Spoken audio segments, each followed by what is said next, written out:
Ready? Get this over here, you see, too.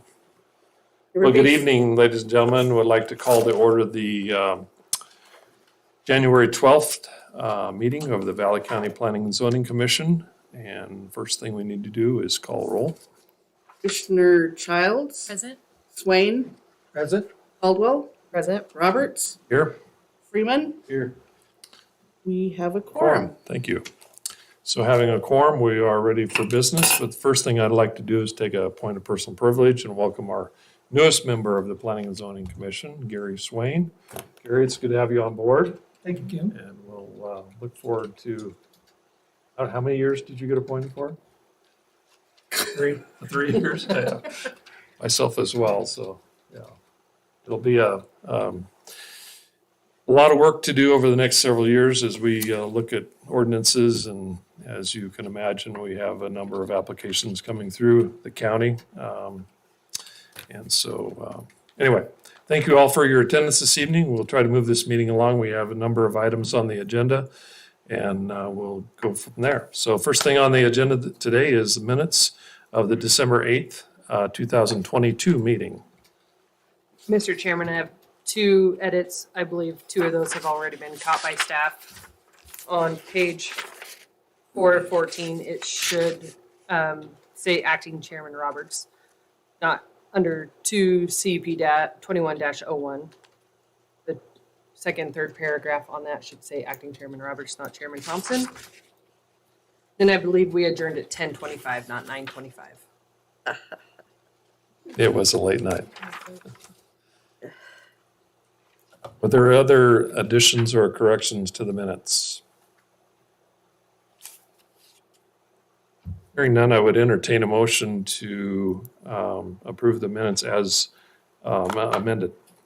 Move that we approve the minutes from the December 8th meeting As corrected. as corrected. Okay, is there a second? I'll second. It's been moved and seconded that we approve the minutes of December 8th, 2022 Planning and Zoning Commission meeting. Hearing no further debate, all those in favor of the motion say aye. Aye. Aye. Those opposed? Motion has passed and the minutes are approved. Next, we'll move on to our old business. First up this evening is, just for a little explanation for those in the audience, we have 2 items of old business. These are not public hearings. They're final plats, and one final plat and 1 annual review. And the first one up is conditional use permit 21-20 Gold Fork River Estates for the final plat. Cinda? So, ex parte, Oh, yes, sorry. conflict of interest. Is there any ex parte contact or conflicts of interest to be noted? No. No. No, seeing none.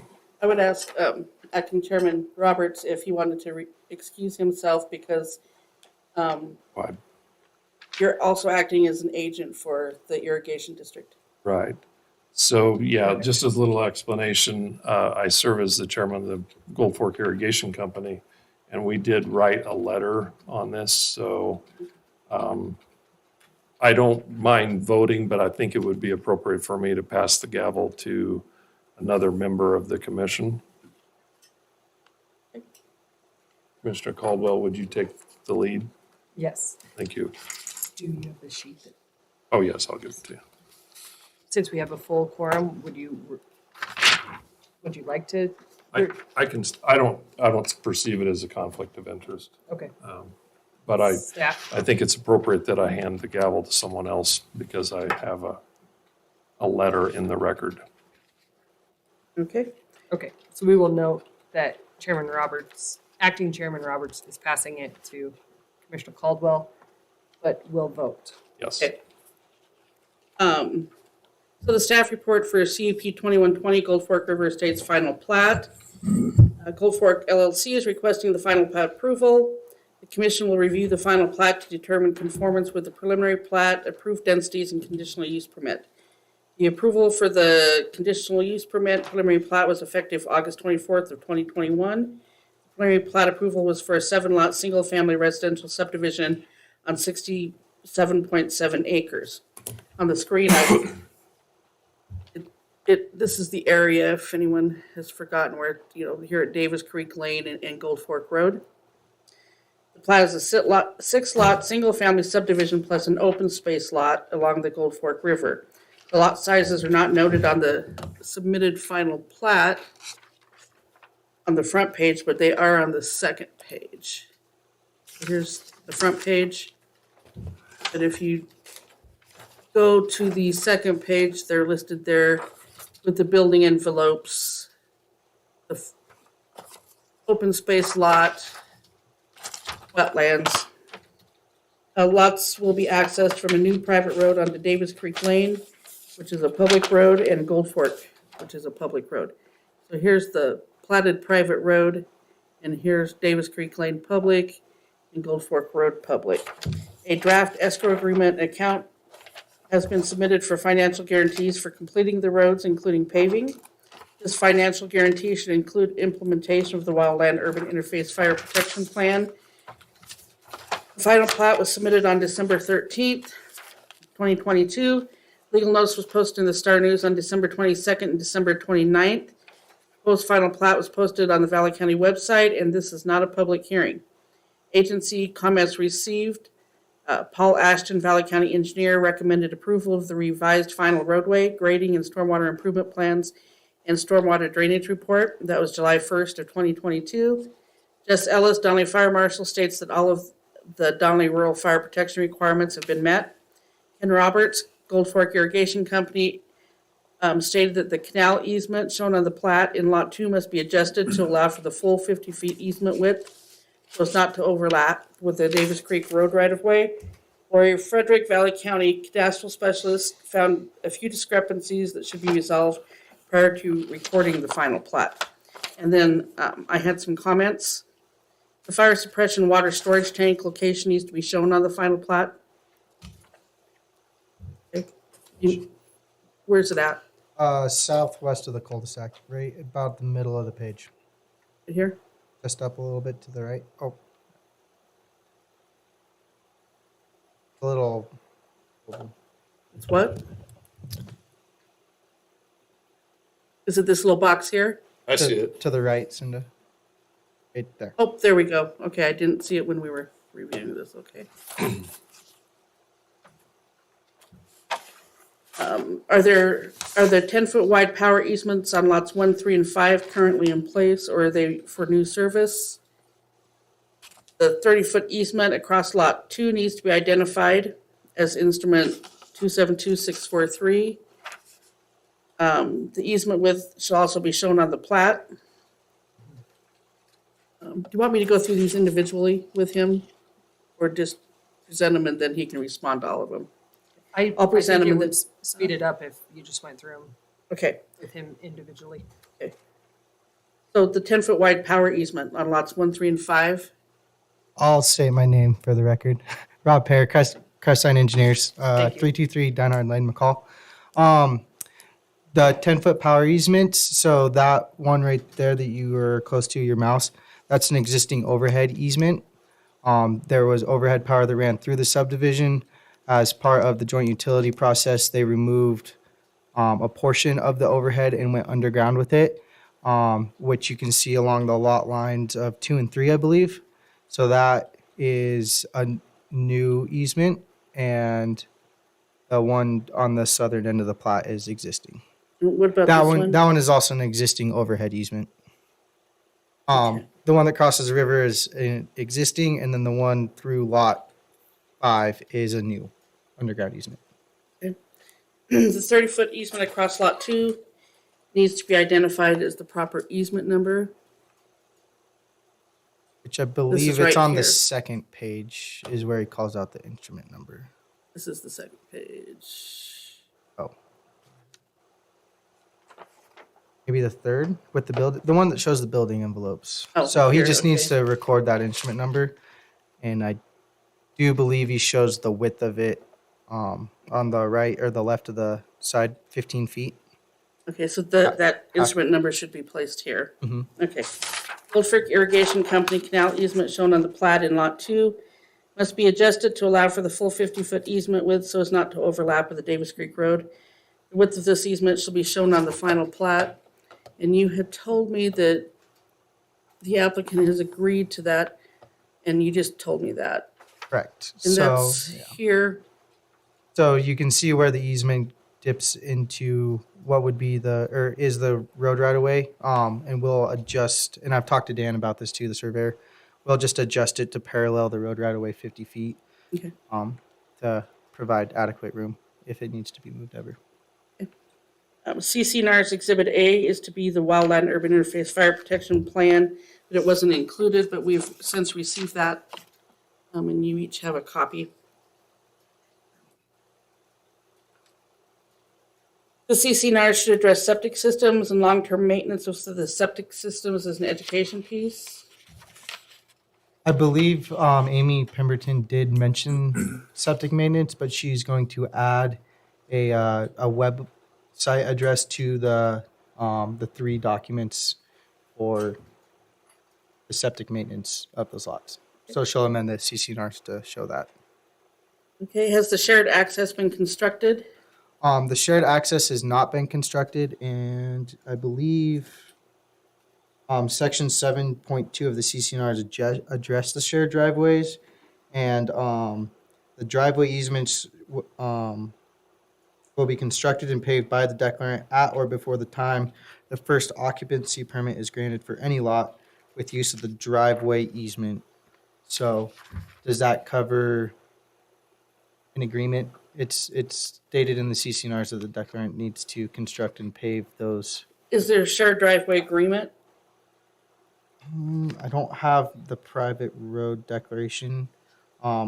We can, You could put that on the declaration of private roads of who's going to maintain that in the future. of who's going to be responsible for the maintenance. Number 11, I've changed my mind about that. I don't think that we need to show the BFEs on here. A discussion with the surveyor, and I don't think that that's necessary here. Is the 35 feet of dedicated right-of-way along both public roads measured to the center line of the road? Dan stated that the roadway center line that you see for Davis Creek is based on previous surveys of record, and pins have been drilled in the asphalt and generally follow the center of the road. And my biggest concern was on Gold Fork Road. Does that go to the center? Because this lot here is so narrow, and there's very little room to construct over here outside the floodplain.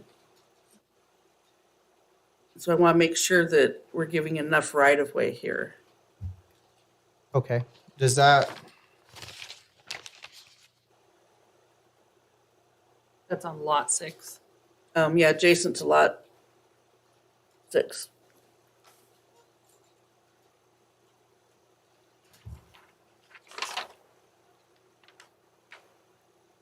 page I have doesn't show the width on this one. I believe it should be 35 feet. I will, 35 feet from center. from the Okay. center, correct. I will confirm that with Dan, though. And then the conditions of approval were listed here. They have complied with just about everything.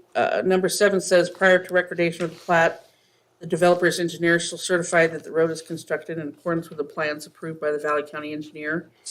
But they plan on financially guaranteeing. So we did submit a letter stating that all the road surface and the base material has been constructed and built. All that needs to happen is the asphalt paving, which we'll be inspecting when that happens. So wasn't sure how that, kind of a chicken and an egg. We can resubmit a letter or amended letter stating that the pavement has also been completed. And then we can issue the building permits. And then if that meets, the requirements of the P and Z, and then a private road declaration is required prior to recordation and must be noted on the face of the plat. A draft copy has been submitted. It states pavement on roads will be financially guaranteed. by November of, and will be paid by November of 2024, which is over a year away as the final completion date. And there will be a question as to whether or not building permits can be issued. So if the road isn't paved, can we issue building permits? And they aren't guaranteeing that it's even going to be done during this construction season. So how do we handle that if we record the plat now?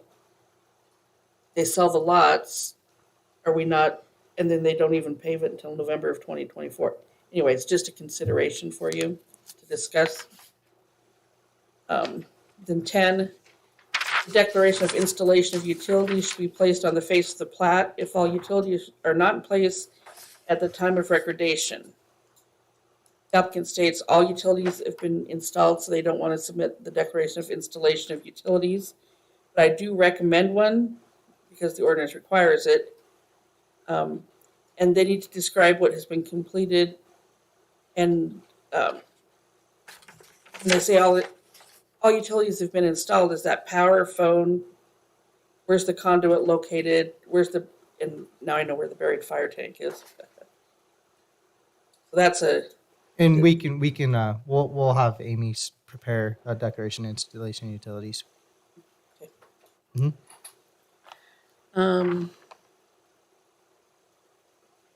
going to comply with the Lake Fork Irrigation District.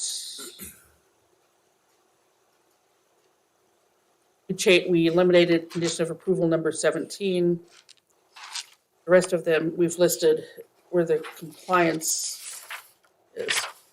That ends my staff report unless you have questions. Can I ask a question, Cinda? On one comment, I know it stated that we're financially guaranteeing the road, and it should also include the wildfire mitigation plan or the urban interface plan. Is there anything in the plan that states it needs to be done, I guess, prior to individual lot owners? I just was curious on how we would financially guarantee. We received this January 10th. I haven't had time to do a thorough review of it. Mhm. But if there's something that says you need to clean up the slash, and I mean, if there's a lot of work that needs to be done on site, then you could financially guarantee that or actually do it. Okay. I believe the way the CCNRs are wrote, addressing that is it's the responsibility of the individual lot owners to comply with that. I can check on that, but I believe that's the way the CCNRs are wrote, that individual lot owners, once they're purchased, need to comply based on the wildfire plan. So, Sometimes it's required Mhm. that some work to be done before the plat's Okay. recorded, and I just need to make sure that it's not required here. I haven't had a chance to read through them.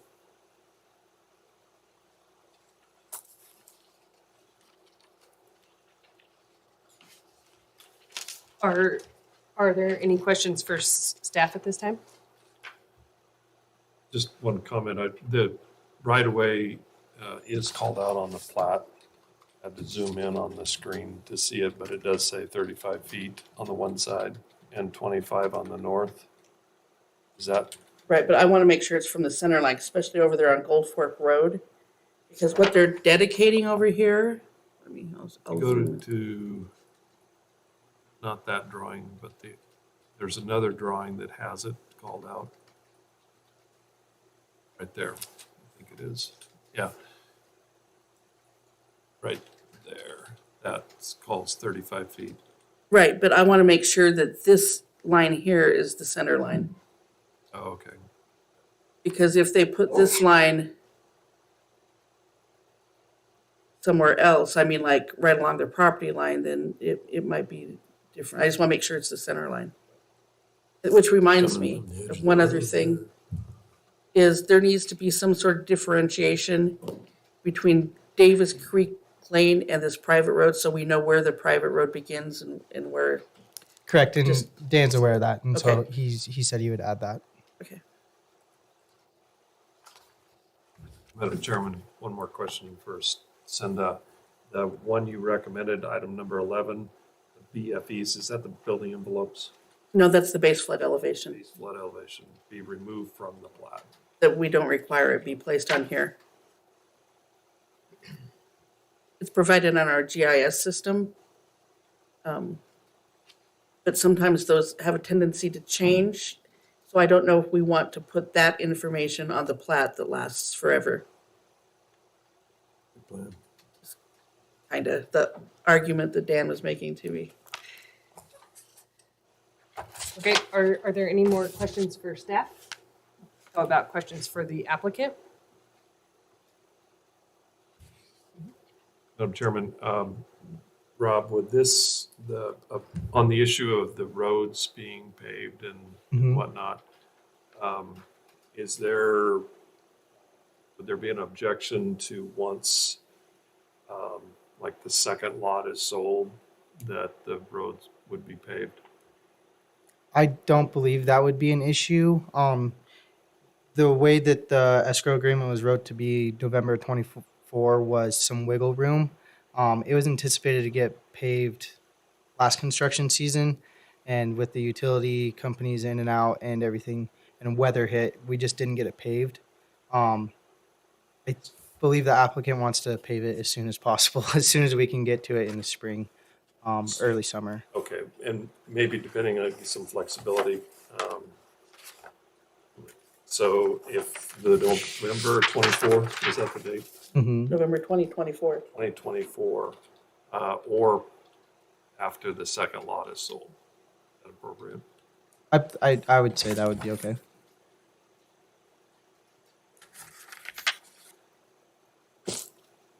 And so you think it's okay to go ahead and issue building permits before it's actually paved? Do. Because it is constructed, it just.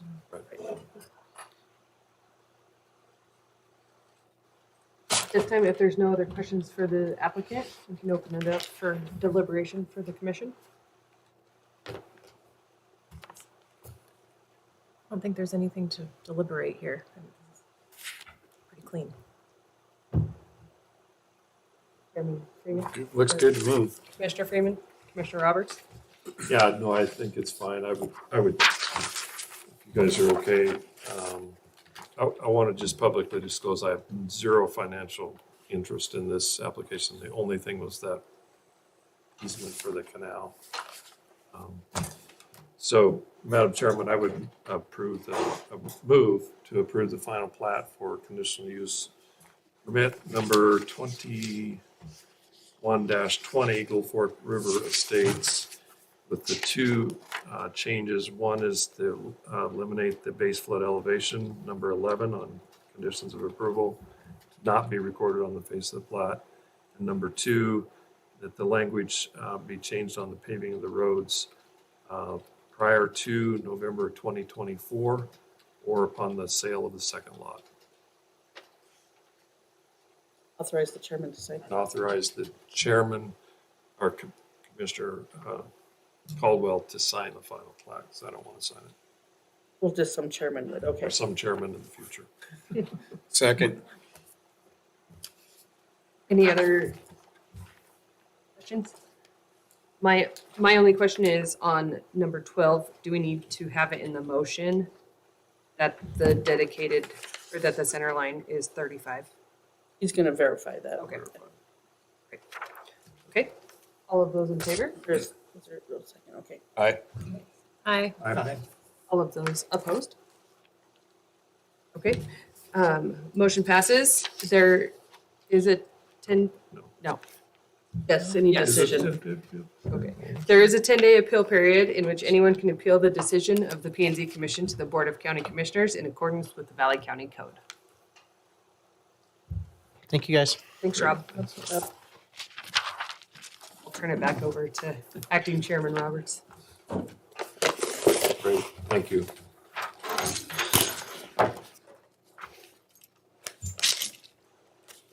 Okay, the next item up this evening is an annual review of conditional use permit 22-16 Camp Modern. Is there any conflict? There's no, is there a decision? It is an action item, isn't it? You. Any conflicts of interest? No. I will disclose that I am a neighboring property owner as well, but I know that you excused yourself on the initial one. I will excuse myself on this one. And then you guys can do the review. And then, I guess it's back to me. On this one, we're going to review CUP 22-16, Camp Modern Annual Review. Do we do yes, we do a staff report. Okay, so the staff report for the review of CUP 2216 Camp Modern. The applicant was Mackenzie Hansen and Trevor Rusi.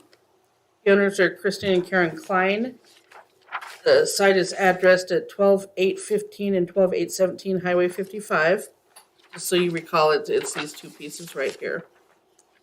Conditional use permit for CUP 2216 Camp Modern was effective June 22nd, 2022. Condition of approval number 23 required an annual review in January to assess impacts and compliance with the approved conditional use permit. Mackenzie and Trevor received approval of the conditional use permit for a camping facility. Phase 1 includes 6 tent glamping sites with a shared bathhouse available for rent. And then Phase 2 would update the tents to A-frame structures. The A-frame structures would have a collective maximum of 6,288 square feet. A caretaker suite would also be constructed in Phase 3. A 5-year phasing plan was approved. Porta potty facilities would be used until the restroom facility is constructed.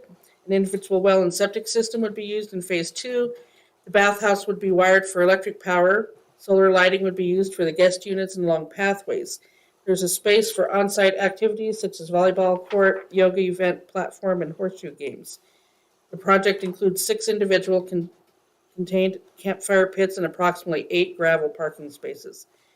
The application information states that a fire-wise management plan was reviewed and approved by the Donnelly Fire Department. A copy was submitted with the application, and a revised site plan was received June 2nd. The effective date of the conditional use permit was June 22nd. An amended conditional use permit 2216 was recorded on December 7th to correct the property location. Legal notice was posted on December 22nd and December 29th. Property owners and applicants were notified by letter on November 7th and December 13th. Potentially affected agencies were notified on December 13th. Property owners within 300 feet of the property line, as well as all additional people who previously commented, were notified by fact sheet sent December 13th.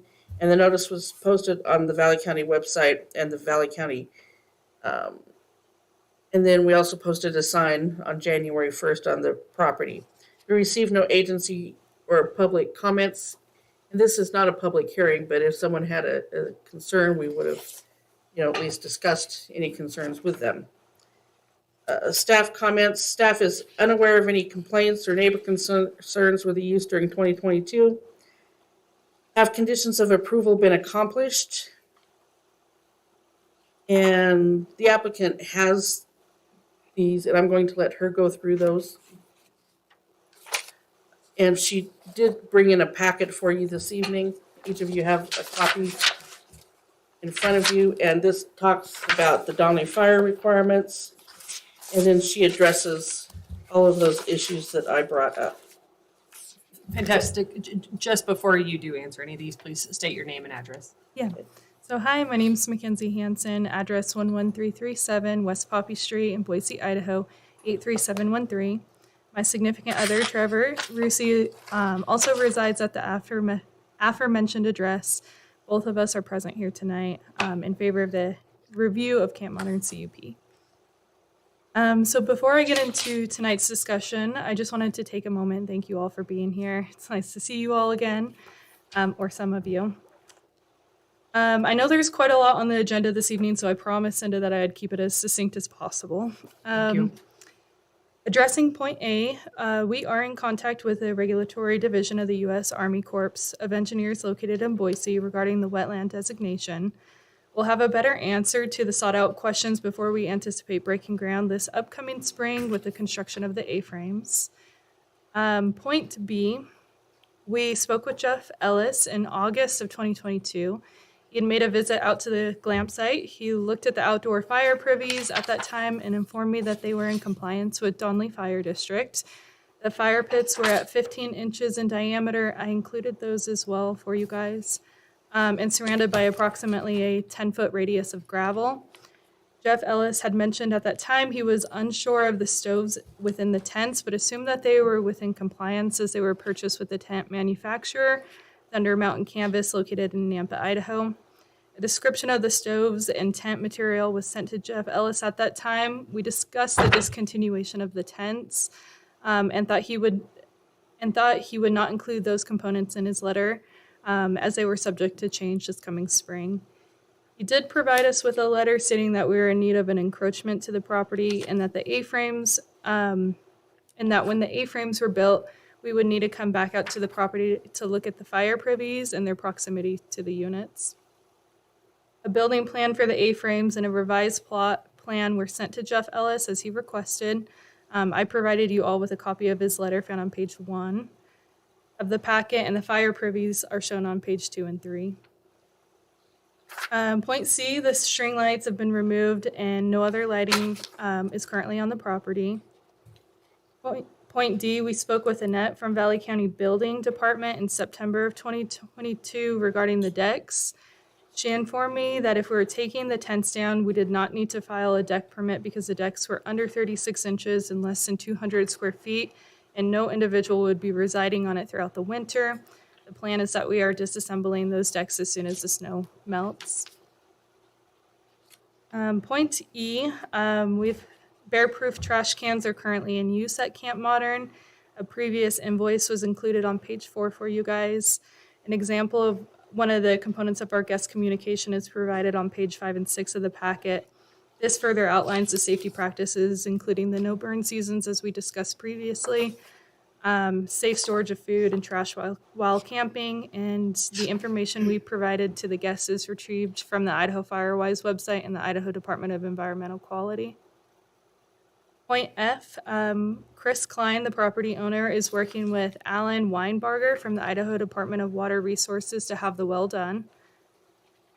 Point G, in spring of 2022, we had the weeds sprayed, and once more throughout the season. This upcoming spring 2022, we'll be doing that as well, and renting sprayers to have the noxious weeds controlled. Point H, we apologize for the delay, specifically to Cinda of getting our sign permit. However, that was submitted to Cinda this last week, and we'll be submitting to the ITD after that approval, as we have to submit for both because we're along the highway. The application letter is provided on page 7 of the packet, and the logo example is provided on page 8. Point I, property lines are clearly marked on the north and south borders of the property. We've utilized flags to mark the rear of the property, but informed our guests to stay on the walking paths that are currently on the property. To our knowledge, this plan has not been an issue. Point J, we applied for and received an access permit from ITD. Their approval letter is provided on page 9 of the packet. We're working with Sawtooth Landworks LLC for installation. Work will begin when the ground is dry enough to get equipment in. Point K, several neighbors were given our contact information after the June 2022 meeting. We also sent out this information in the mail in August of 2022. We had not had any complaints from the surrounding neighbors. Point L, ASAP Portables relocated the porta potty at the end of June 2022 and moved it to the middle of the property. So now it's located at 150 yards away from the north property line, as it was previously at 75 yards. Point M, the driveway will be clearly marked after the approval of the sign permit and after the installation of the encroachment. We did not want to install the sign without the installation of the drive being completed first to avoid any potential disruptions of the sign and its location. Additional updates that weren't on the staff reports, but groundwater monitoring is being conducted this spring, and the county inspector for septic installation is provided on page 10, along with the receipts of the groundwater monitoring equipment that was installed. We also had the opportunity to work with Vector Engineers who specialize in A-frames in Valley County to obtain our A-frame plans. The general structural notes are provided on page 12 and 14 for you guys. And then we also worked with the local electrician to get the power line operating and up to code. Idaho Power came out as well to do the inspection and had okayed our usage when the time comes to connect to the bathhouse in phase 2. So yeah, I know my presentation in June was about 45 minutes, so I tried to keep it a lot shorter for you guys tonight. But yeah, we really appreciate all of you, and you guys have been great to work with. Awesome. And we do thank you for keeping your presentation Yeah. efficient tonight because we do have a big A agenda. ton. So at this time, are there any questions for the applicants? No. Okay, thank you. Yeah, you're welcome. I do have one. Oh, Yeah. not for Yes. the applicant, but for the commission.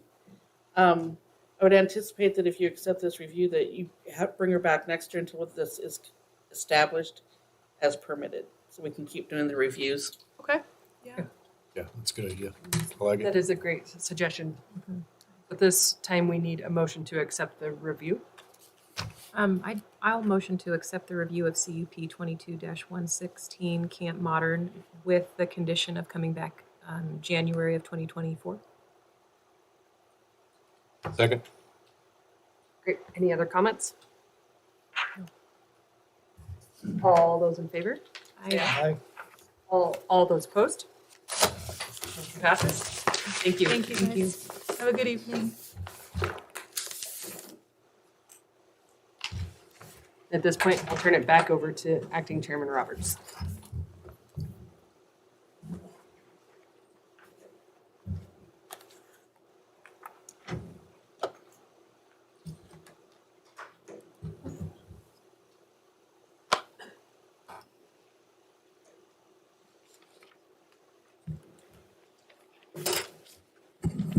Okay, the next section of business on our agenda this evening is new business.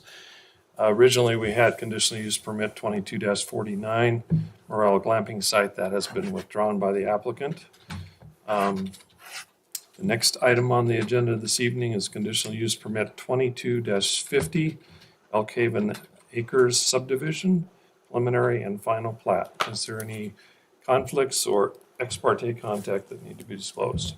No. At our last meeting, Mr. Chair, we had to accept the withdrawal of the application. Not have to. Yeah, usually we accept the withdrawal, Is it was not postponed, it's just completely withdrawn? completely withdrawn. Okay.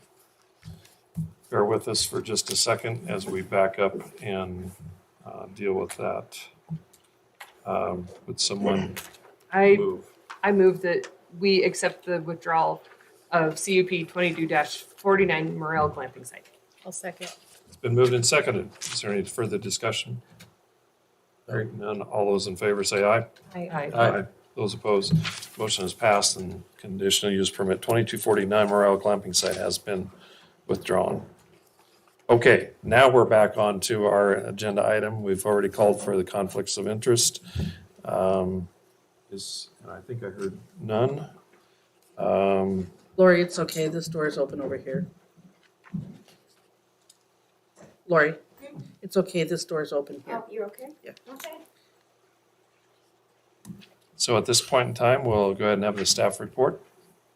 Okay, so up here on the screen, this is the location of the subdivision, this parcel right here. It's 20 acres off of what was referred to in the road maintenance agreement as the Bunderson 40. This is Elk Haven Road, a private road that provides access. It's just south of Trabert Lane and Lake Fork. Does everybody know where it's at? Here. So, CUP 22-50 Elk Haven Acres subdivision preliminary and final plat. The property owners, Chadwick and Sarah Chastain, Donald O'Sullivan, and Sarah B.B. O'Sullivan. Chad and Sarah Chastain are requesting a conditional use permit for a 2-lot, single-family subdivision on 20 acres. Each lot would be approximately 10 acres.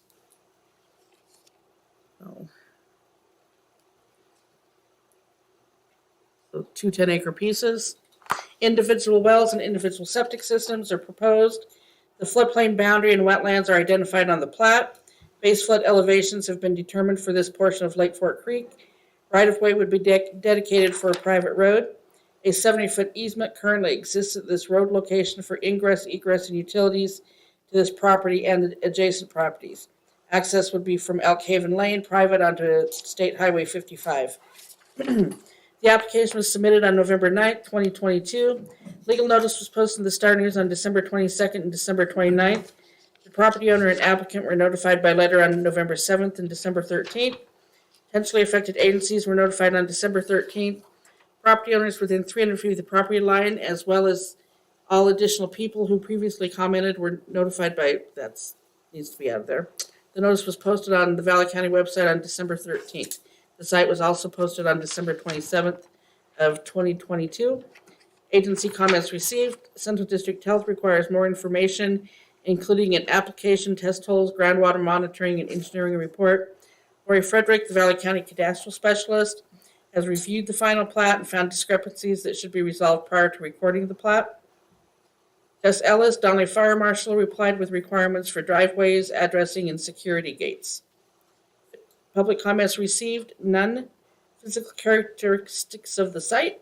It's relatively flat on the west side, sloping down to Lake Fork Creek. Much of the east portion of the lot is within a designated floodplain and wetland areas. I'll show you that on our map here. There's the floodplain, wetlands, but there is plenty of room up here. So to the north are single-family residential parcels. South is single-family residential subdivision. East is single-family residential rural parcels and single-family residential rural subdivision, and those would be the Crispin subdivision.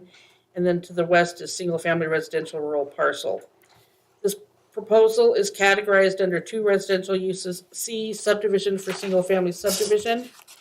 I listed different parts of the ordinance for your review, and that's Title 10 and Title 9.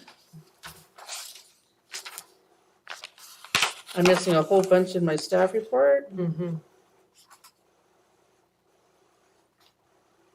Page 7's out of place. Okay. Staff's compatibility rating is a positive 37. Staff questions, comments. The site is within the Donley Rural Fire District, is within a HERD district, but not within an irrigation district. The road dedication should be marked as private road. Additional note on the plat is requires the surrounding land uses are subject to change. And then proposed conditions of approval. 1, the application, the staff report, and the provisions of the land use and development ordinance are all made part of this permit as if written in full herein.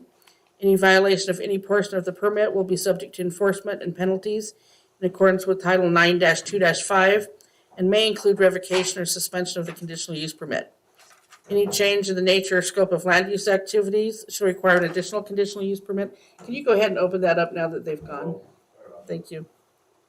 3, the issuance of this permit, these conditions will not relieve the applicant from complying with applicable county, state, or federal laws or regulations, or be construed as permission to operate in violation of any statute or regulation.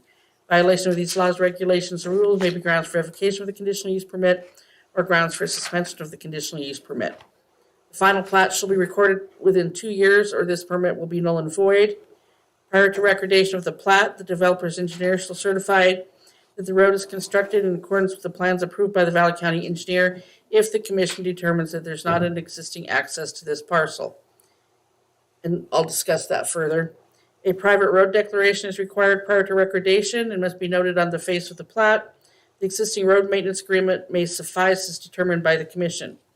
Must bury conduit for fiber optics in the roadway if there's any new construction or placement of utilities. A declaration of installation of utilities shall be recorded and noted on the face of the plat.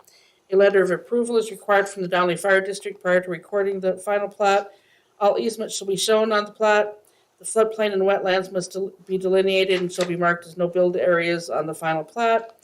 The specific base flood elevation at each lot should be identified on the final plat.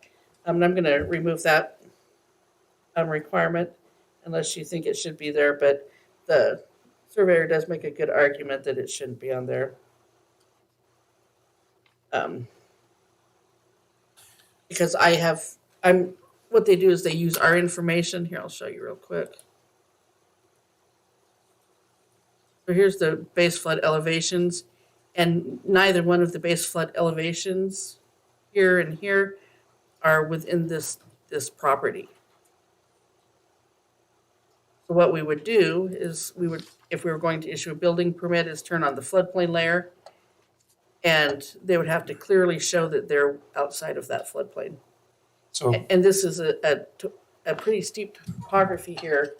right. So clarification, there is another standard for a building permit that would prevent them from building in the floodplain.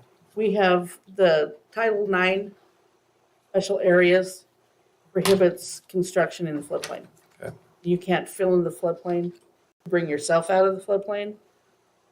And so when we get building permits like out at Blackhawk on the river or something that's a little more questionable, or around the lake, I require them to submit horizontal drawings showing that their first floor, including any ductwork, is 2 feet above the base flood elevation. So, they would have to interpolate depending upon which one they're closest to, showing me that they are 2 feet above. Instead of putting it on the plat, would it make sense to just have it a condition of approval that they'll not build in the floodplain? It's in the ordinance. It's already been adopted. So we don't need to repeat it. Nope, we're pretty strict on that. Okay. CCNR should address exterior lighting, wildfire prevention, noxious weeds, septic system maintenance, floodplain, wetlands, and limit each lot to one wood burning device. So place addressing numbers at the residences and at the driveway entrances if the house numbers are not visible from the road. Must have a fencing plan with the neighboring properties if they run livestock for over 30 days per year. Prior to construction of any site improvements, the applicant shall meet with the Valley County Road Director and Board of County Commissioners to discuss off-site road improvements. But that one actually should be removed also, because there aren't any public roads that lead to this. It's all a private road back to Highway 55.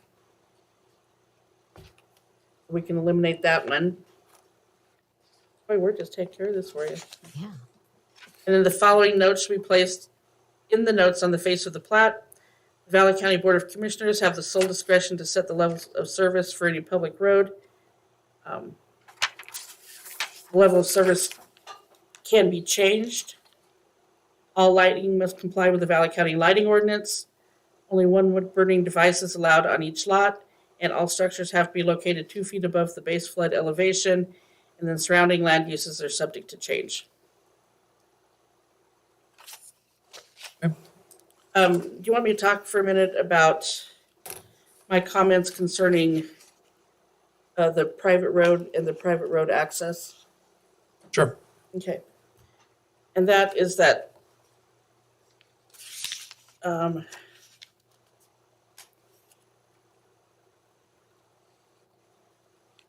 okay, and this is in my staff comments. They're back on page 7, right after page 4.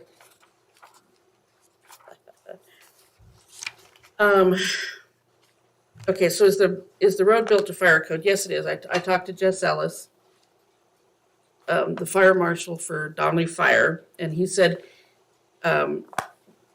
this road is established, it's adequate. He was going to go out and look again, but he has no concerns with Elk Haven. So when Elk Haven was platted in 1998, Elk Haven subdivision, this road was constructed. It's a private road. It goes out and it turns south and accesses this lot, which is also in the subdivision. This 40 acres here was left out of the subdivision, but it's mentioned in the road maintenance agreement that this road provides access to the Bunderson 40, and this was the Bunderson 40. Valley County Title 10 states that any subdivision has to be connected to a public road or a private road built to Valley County standards. So when Elk Haven subdivision was platted, it met all the standards. I'd only been here like a year. So Les Eggman was the one that made the determination that everything was in compliance with the Valley County standards. Those standards have not changed. So I'm assuming that this is still adequate access according to Valley County, unless the Planning and Zoning Commission believes they should do something more. It meets fire code. And so, you understand my question? I mean, I don't know that they have the right to go out here and make improvements to a private road that they don't own. They just have access easement on this road to get to their property. Is that clear? Yeah. Okay. So that ends my staff report. Just a comment or maybe a question, this might turn into a question, but at the time in 1998, when that road was built to county standards and was approved by the county engineer, I don't know that we can bind another applicant who has an easement on that to make an improvement on a road they don't even own. That's what I said, but you said it more eloquently. I'm just making sure that I heard you correctly. That's what I said, yes. That's my opinion. Yep. Mostly based upon the input from the Donley Fire Marshal.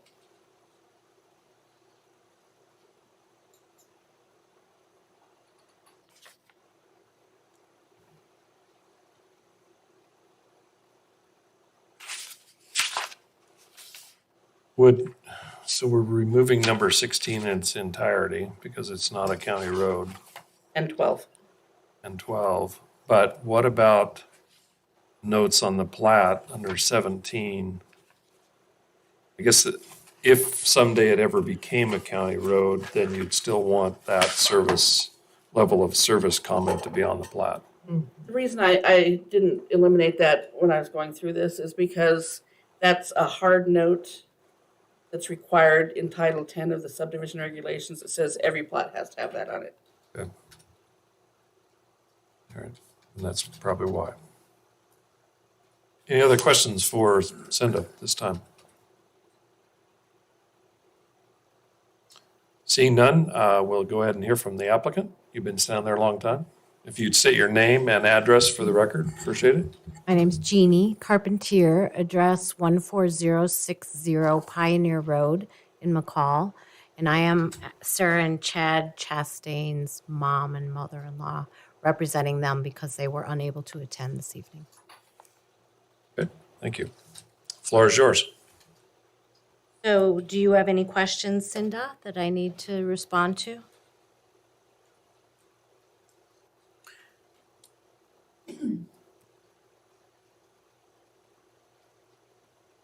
Are you concurring with my staff report and you have nothing to add? Correct.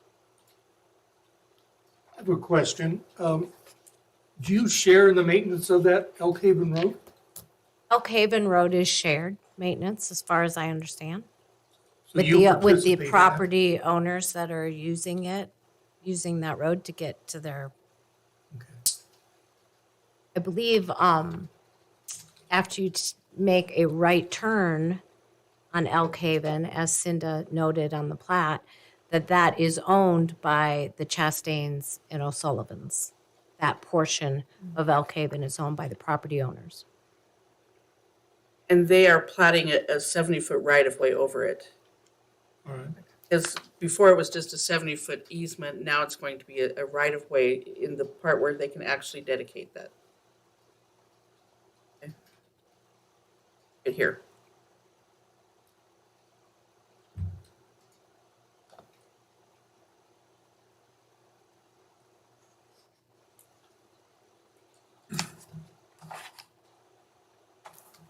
Okay. And that dedication of that easement is all on their property. Yes. And that's and you did say 70 feet. Yeah, it's 70 feet. Any other presentation or anything else that you have for us? I mean, I have a few responses to number 3, agency comments, but I believe Cinda already has the information, so you tell me if you want me to take your time to respond if you already have the information. Go for it. Okay. So as far as number 3, agency comments received, Central District Health requires more information, including the application, test holes, groundwater monitoring, and engineering report of December 14th, 2022. That was, they're currently working with Mike Reno because who they previously worked with was Tom White, and I believe he left his position. The test holes and groundwater monitoring was completed June 7th, 2021. Lori Frederick, Valley County Cadastral Specialist, the third, has reviewed the final plat and found discrepancies that should be resolved prior to recording the plat November 30th. The surveyor has addressed and resolved these comments with Cinda. Jess Ellis, Donnelly Fire Marshal, replied with requirements for driveways, addressing, and security gates on December 29th. Their requirements will be met, and Cinda will receive a letter confirming that. Let's see if there's anything else. Now on page 7 of the staff report, number 5, it says we'll need a declaration of installation of private roads and describes your legal use of the road, who maintains it, and they will provide the private road declaration if you've not already received it. Is the road built to fire code? As you already confirmed, yes, the fire marshal approved that. Will you provide conduit or fiber optics? No, the road is existing and there's no intention for fiber optics for 2 single-family residences. The surveyor will address number 8, the dedicated right-of-way needed to be shown on Elk Haven Lane. Number 9, wildland urban interface fire protection plan is required in accordance to Title 10, 7-1 of Valley County subdivision regulations. One has not been submitted, but it will be submitted. Number 10 are CC&Rs proposed. The application states side setbacks of 15 feet. Valley County will enforce a 7.5-foot building setback from the side property line. There are no CC&Rs. The plat will address and comply with all county requirements on that. Number 11, the application refers to a homeowner association and design review committee. There will be no homeowner association or design review committee. And in number 12, about halfway down, what's underlined, does the access road to this subdivision comply with requirements? Cinda and staff said they believe that it does. I believe that's all the comments or responses to your questions, unless you have any further. Are there any questions for the applicant's representative? Not at this time. So, yeah, I don't think I have any. I'll have a question for staff a little bit later. Okay. Thank you. We'll go ahead and Thank have you. the public hearing, and then you'll have time for rebuttal if you so choose. Thank you. This time, we'd like to go ahead and open the public hearing for conditional use permit 22-50, Elk Haven Acres. Are there proponents of the application, those that would like to speak in favor of the application? Seeing none, is there anyone who would like to speak who is undecided about the application? Seeing none, is there anyone here that would like to speak in opposition to the application? Okay, seeing none, we will close the public hearing and bring it back for deliberations. Any other questions for staff? Cindy, just one quick question. The number 7 condition of approval about the buried conduit fiber optics, should that be removed as well?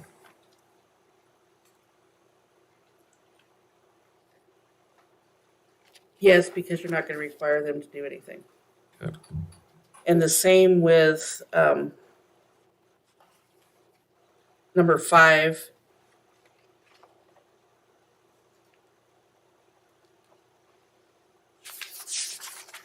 But we do want a declaration of private roads just to tie this plat back to that road maintenance Yes. agreement.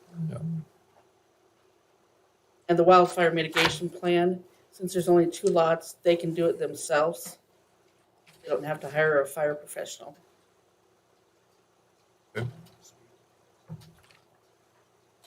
Any other discussion items, compatibility rating discussions? It's the commission's pleasure.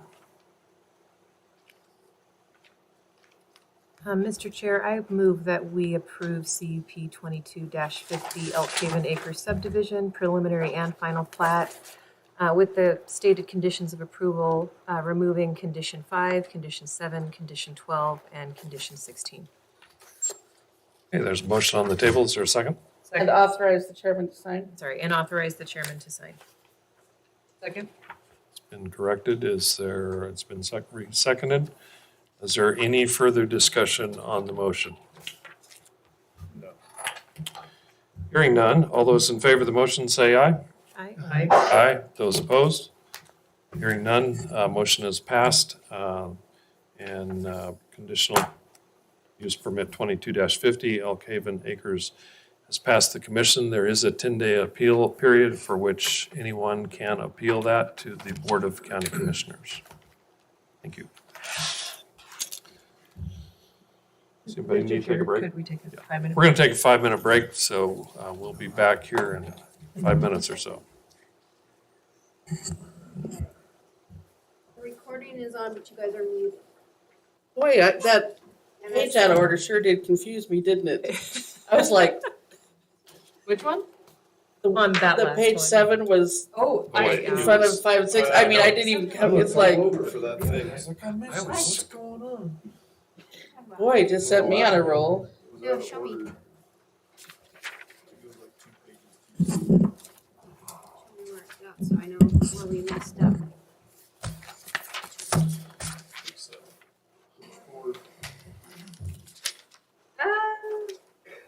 It's on the. It did? I emailed that earlier. I got it today. It did. I'm glad you guys figured that out. Good, okay.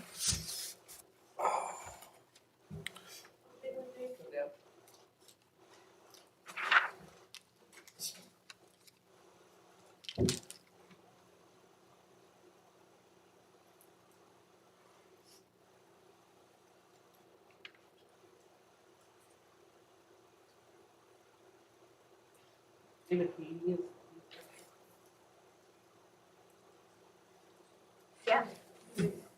Recycle? Yep.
truck loading your, I was coming in, little grandson, your rock.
He knows these exist. I know.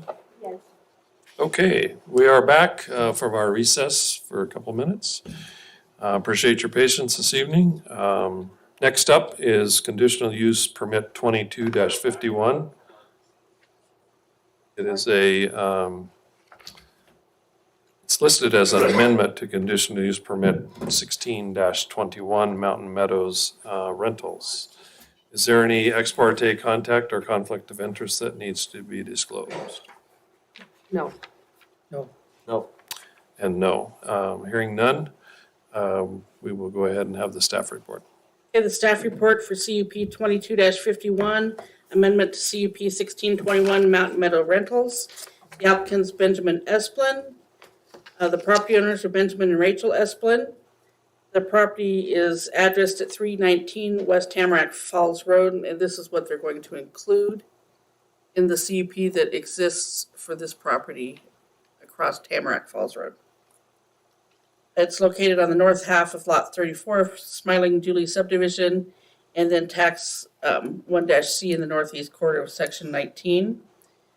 They're going to expand the use to 0.41 acres onto this adjacent 0.31 acres.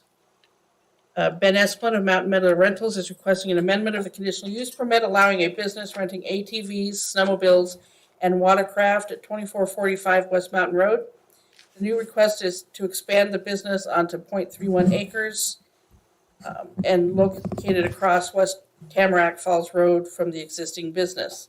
2 existing sheds exist. No additional buildings are proposed. The site will be used for parking of equipment. Conditional use permit 16-21 was recorded as instrument number 403766, which is attached. The effective date of the approval was January 24th of 2017. This conditional use permit established a snowmobile rental and watercraft rental business at what was previously known as the Tamarack Falls Store.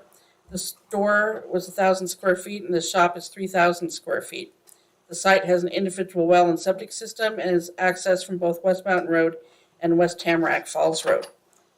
The application was submitted on November 4th, 2022. Legal notice was posted in the Star News on December 22nd and December 29th. The property owner and applicant were notified by letter on November 7th and December 13th.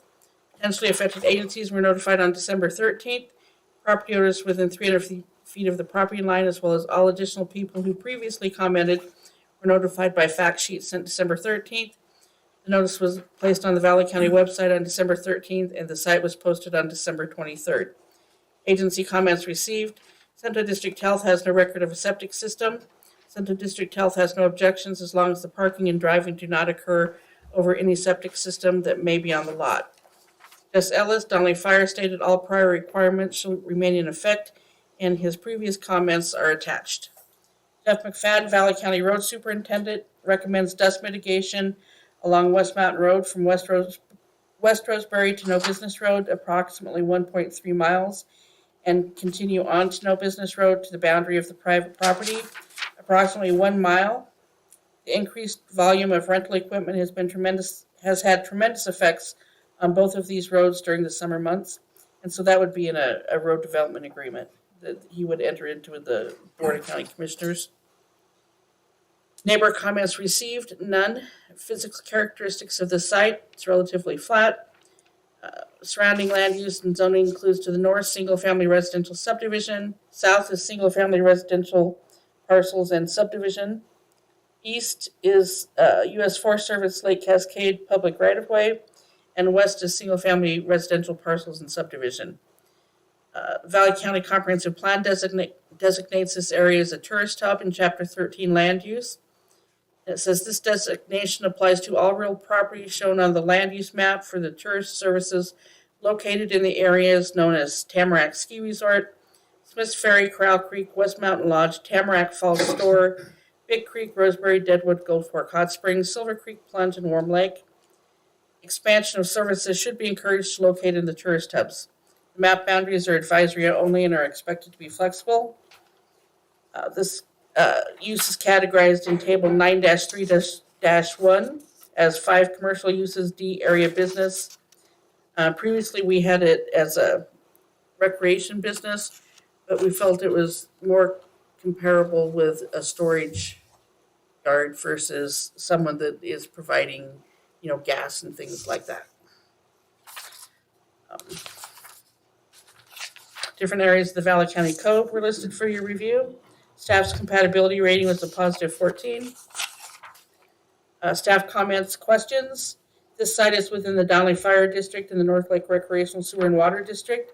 It's not within an irrigation district nor a herd district. Tamarack Falls area is considered a recreational hub in the Valley County Comprehensive Plan. An updated project description is needed. Do you have RV rentals or use RVs on the site? Are you selling vehicles? Pictures would be beneficial.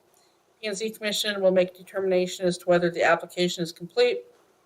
CUP 1621 condition of approval number 10 states shall have no more than 30 motorized vehicles per season. Has the applicant met this requirement? And CUP 1621 condition of number 11 states hours of operation shall be 9 a.m. to 6 p.m. Has this requirement been adhered to? If not, this needs to be an amendment to that. Conditions of approval 1 through 4 are our typical ones.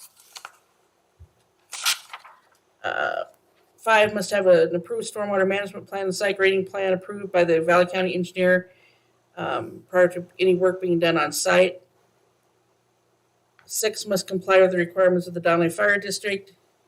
7, all lights shall be fully shielded so there's not upward or horizontal projection of lights. There shall be no parking in the public right-of-way along West Mountain Road or West Tamarack Falls Road. Shall obtain a sign permit prior to installation of any new signs. All noxious weeds on the properties must be controlled. Snow must be stored on site. The site must be kept in a neat and orderly manner. Landscapes shall be installed prior to October 1st of 2023. If landscaping dies, it must be replaced. A minimum of 1 tree shall be planted for every 25 feet of linear street frontage. The trees may be grouped or planted in groves. And then this 15 covers Jeff McFadden's request, which is prior to construction of any site improvements. The applicant shall meet with the Valley County Road Director and Board of County Commissioners to discuss off-site road improvements. If the agreement cannot be reached, the application shall be set for another public hearing with the Planning and Zoning Commission to determine if the application can be approved without improvements and still meet their mandates concerning public health, safety, and welfare matters. The discussion will be concerning current road conditions and potential mitigation for impacts caused by the development. So, kind of in a nutshell, He previously had a CUP in this area. Parking was actually approved. Overflow parking over in the Forest Service parking lot. If any of his clients wanted to park over that area. But his business has boomed and he has expanded over to this area. And so this conditional use permit is expected to bring him into compliance. That ends my staff report unless you have questions. Oh, and then I did receive one letter today from Brad Oakey and Abby Fry. They have 2439 Paladin Road.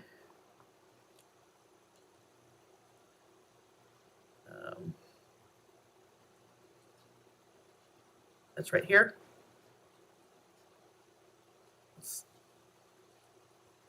That's not, this is not part of it, the application here. This is their property here. And they object to the expansion of Mountain Meadows Rentals. And they state the company has not followed the previous stipulations.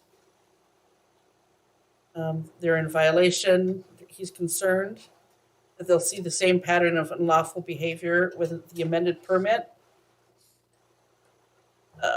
Mountain Meadows has used residential property for a commercial business above and beyond what was permitted. During the last 5 years, they've observed staff at Mountain Meadows Rentals use the property at 319 for storage, staging, maintenance of rental vehicles, despite the conditions set up in 16 through 21. They question if they're operating outside the hours of operation. They state they're using pressure washers to maintain boats and watercraft. They're concerned about the distance from the existing shed of Paladin. Question whether there's sufficient front, rear, and side setbacks to use for a commercial purpose. And that's Exhibit 1 that was received today. I did get a copy to the applicant, though. And that ends my staff report. Any questions for staff at this time before we have the applicant? Well, Cindy, on number 15 of your staff report, you say prior to any construction of on-site improvements.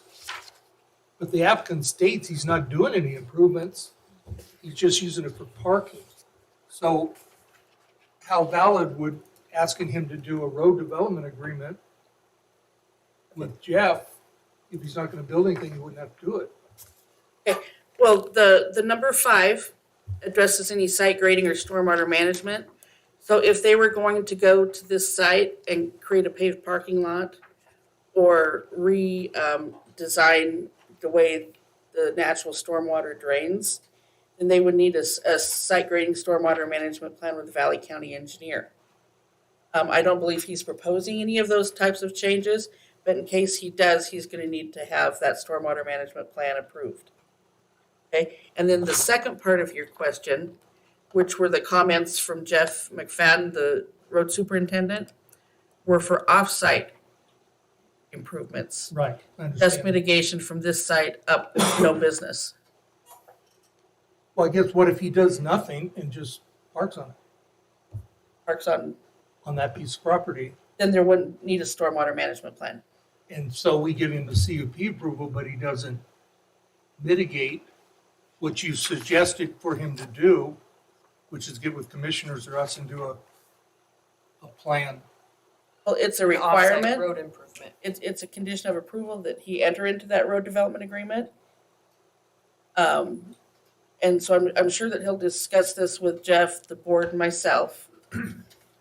And if they can't come to an agreement on that off-site road dust mitigation, then the board has the option to send it back to the Planning and Zoning Commission to review if the expansion of the CUP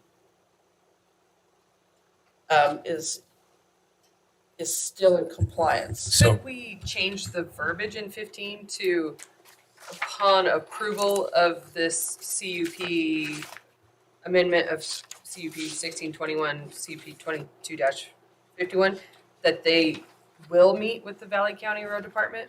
Because Commissioner Swain is correct that it's only prior to construction of any on-site improvements. Oh, I got you, okay. With that So being that's your stated, concern, okay. he could, because he said, the applicant said that he's not building anything. Nothing's going to be changed. Could we change the verbiage to make it to where that prior to the construction of any on-site improvements is taken out? And Yes. it's upon approval of CUP dash, or 22-51. Or the applicant, within 2 months of approval, the applicant shall meet with. Okay. Okay. I Sorry. apologize if I Good took catch. No, that's great. train of thought and ran with it. I totally missed your question, Commissioner, I'm sorry. Yeah, and I think another point, Commissioner Swain, is this is kind of boilerplate language that we've had on a lot of applications. And you're correct that it's not improvements on the site. But the other point of it is to have that agreement with the road department on mitigation of impact. Because a business expands, there's more traffic, which leads to the funding of some of the projects in the area, like the S Bridge and things like Right. that. So that's part of the reason for the language in there as well. Is to make sure, get that interaction with the road department. Well, I totally agree with the language. I just didn't agree with the conditions Improvements. Yeah. of when it took place. So I changed that to within 2 months, the applicant shall meet. Is any other questions for staff at this time? I have a question for staff based off this letter from Brad Oakey. Have you had complaints on Yes. this current CUP? Yes, I've had complaints. Pictures were submitted because they were outside their approved boundaries. So this CUP has been submitted by the applicant to correct that. Thank you.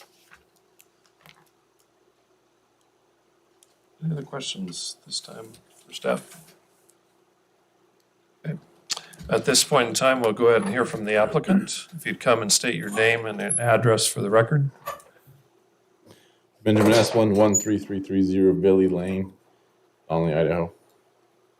I guess the first thing I have is just to bring up Jeff's point. I strongly disagree with Jeff's opinion. I have 15 OHVs. If you sit at my office any Saturday morning during July, there's over 200 machines that drive by. So, yes, I do have an impact, but to say that I am the greatest impact is false. And so I would rebuttal with Jeff needs to give me accounting something that says who is there, When you refer to Jeff, who are you referring to? the road department. Thank you. So just that's the number one thing. Just, I disagree with Jeff.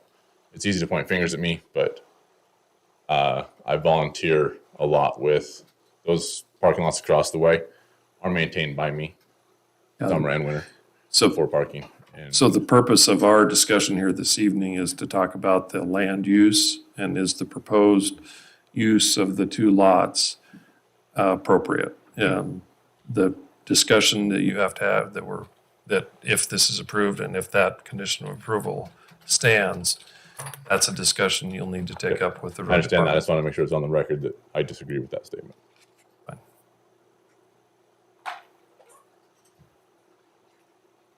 Any other questions for me? Like to explain your application and what, Oh, I thought it was self-explanatory. We're just taking that lot and we're parking on it. That's it.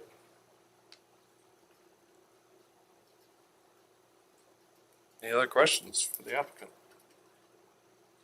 I guess, Mr. Chairman, I have one. How much of an expansion is this for you guys in terms of business to be able to park on this other lot?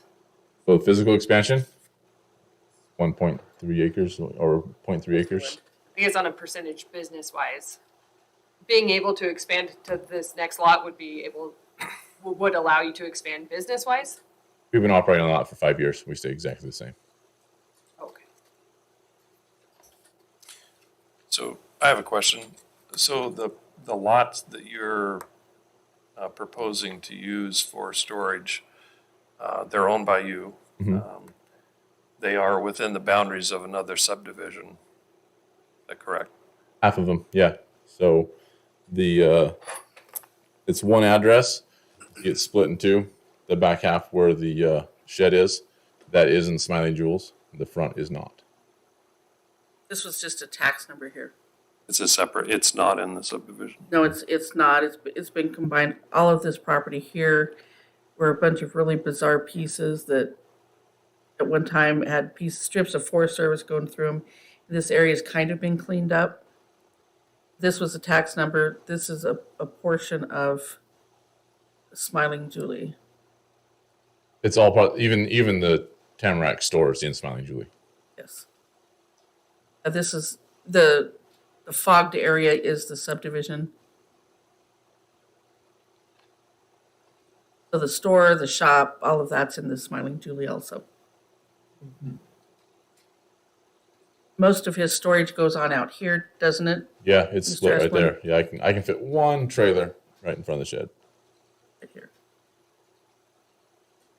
Most I of think it, I think when the Smiling Julie was proposed originally, that business was already in place. I think that's been there a long time. As far as It's all right there 1959. together. It's all really close. Yeah, it's been there a long time. It was platted in 1959. Any other questions for the applicant? I have one more. Do you currently comply with hours of operation? We're open from 9 to 6. And so I'm guessing that complaint comes from, if a razor comes in at 6, we wash it. So we'll usually be washing till like 6:45. If things go late, my crew wants to get out of there. I'm guessing anything later than that. So 320 was my house for 5 years. So if I went on a ride or anything like that, I would wash my vehicles. All of my staff is allowed to go on rides afterwards or use equipment afterwards. So their requirement is to wash a vehicle if they use it, but that would be like a neighbor washing their personal vehicle. It's not mass amounts. We have tried to make the pressure washer is loud. I live there, I work there. It is obnoxious, admittedly. We've tried electric. We've tried many different ways to make it quieter. The electric ones just don't do it. But what we have done is we've made extra wash bays. We now have a wash bay. Right, I can add another wash bay. My wash bay is gravel and water. It's not. So we can do it. We can wash 3 at one time, so we can get it done in 15, 20 minutes. So we don't have machines running a long time. Other questions? I guess I have one more. You're Sorry. on a roll. Keep going. Approximately, so you're saying it's for ATVs, snowmobiles, and watercraft. How many trailers and or ATVs move in and out of the property per day? On the maximum week of July, we will probably send out 15 off-road vehicles. We have up to 14 boats and up to 9 personal watercraft, which would equal still less than 20 boat trailers. Snowmobile trailers we have within the company total 6, but that is split between 4 locations. So if something went really crazy, we could have up to 6 snowmobile trailers there. Thank you. Do you have more than one location? Than We have 4 locations in Idaho. We're in Murphy, we're in Valney, we're in McCall, we're in Wallace.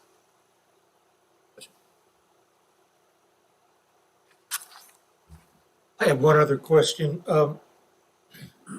With that condition of getting with Jeff McFadden, Uh-huh. do you think that's possible that you and him can come to? I would love to talk to agreement? Jeff. Yeah, I'm very active in getting things fixed and things like that. But as long as it doesn't come on that I have to fix the whole road, I'm more than glad to chip in, help out, be part of the community. Yes, but Jeff, in the language to me, it came. Maybe he didn't come across the right way, but to me, it almost felt like he was saying that I was responsible for the increase of OHV use. I get that blamed a lot, and that's not a fair statement if you count who's actually on the road. But you're willing to try to get that agreement? for us? Absolutely. I'm on. Yeah. And typically with those agreements, there's a cash payment for road mitigation. You okay with that as well? We'll talk and negotiate to get that. Yeah. And then if you don't come to agreement, then it comes back here. And you understand that. Yep. But about the dust abatement comment, That's it. that's part of it. That Well, is because we agreement. have the road agreement. And then, So, yeah, there's dust. It's dirt roads. It's July. What Dust abatement goes a long ways. A water truck once a month to pavement. What are we asking for? And I guess I'd come back to the same thing of what percentage of the problem is me. So if you put a study out there and you see where the dust is coming from, it's coming from turbo race machines that are coming around my corner about 45 and hitting accelerator. My machines are rentals, and my number one maintenance problem is people driving too slow and burning belts. Yes, I have 5% of my customers that are obnoxious. Most of them can't find the gas pedal. So it would be, and it would anticipate, and I've been participating in the creation of those development agreements, that he would pay his proportional share of impacts. Sure, Jeff probably has some traffic numbers out here. And our new commissioner was on the road advisory group. He's all about roads. We've, just a note, we've just recently recommended to the board, have they acted on that yet? Yes, Yeah, January 3rd. so there's been a substantial increase in those impact fees from the original 2007 numbers, so. But we received this application prior to the adoption of the new numbers, so it'd be the 2007. Any other questions? Any more? No more. I'm done. Thank you. We'll go ahead and have the public hearing, and then you will have a chance for a rebuttal. At this point in time, we'd like to go ahead and open the public hearing for conditional use permit 2251, the Mountain Meadows Rentals. Are there any proponents that would like to speak in favor of the application? Hearing none, are there any that are undecided that would like to speak this evening? And hearing none, is there anyone who would like to testify in opposition as an opponent?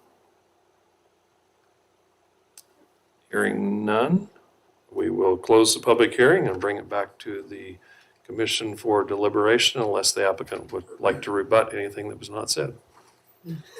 Okay. Commissioners, what is your pleasure? Do you have any discussions, further questions for staff? Comments, your compatibility ratings? Would you like to go over any of that? Mr. Chair, I think this is a good application. I think it's good that they're bringing it into compliance. I think they're mitigating a lot of the impacts that may be happening at the moment through this CUP. So I would move that we approve CUP 22-51 with the conditions of approval, specifically the change of the verbiage of number 15 where it says within 2 months, the applicant shall meet. Second. It's been moved and seconded. Is there further discussion? I pulled some deliberation out of you. I'm going to have some deliberation, Okay. but go ahead. Oh, go ahead. Well, commissioners, I'm going to oppose the motion for a couple of reasons. One is I probably don't have a problem with the front portion of that lot because it was not part of a platted subdivision.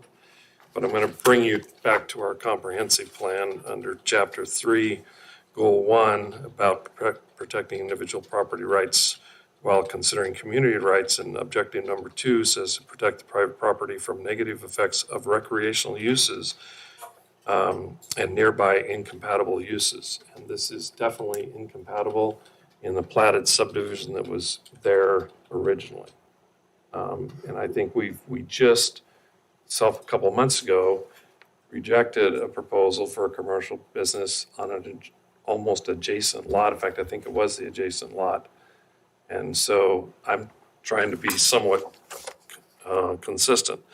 The second point I'd like to make is in Chapter 13 of our comprehensive plan, where it talks about the economic hubs of that area, the tourist hubs.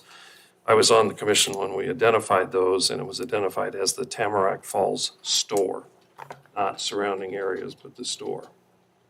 So those are a couple reasons. I know we're going to continue to get applications for commercial operations within subdivisions.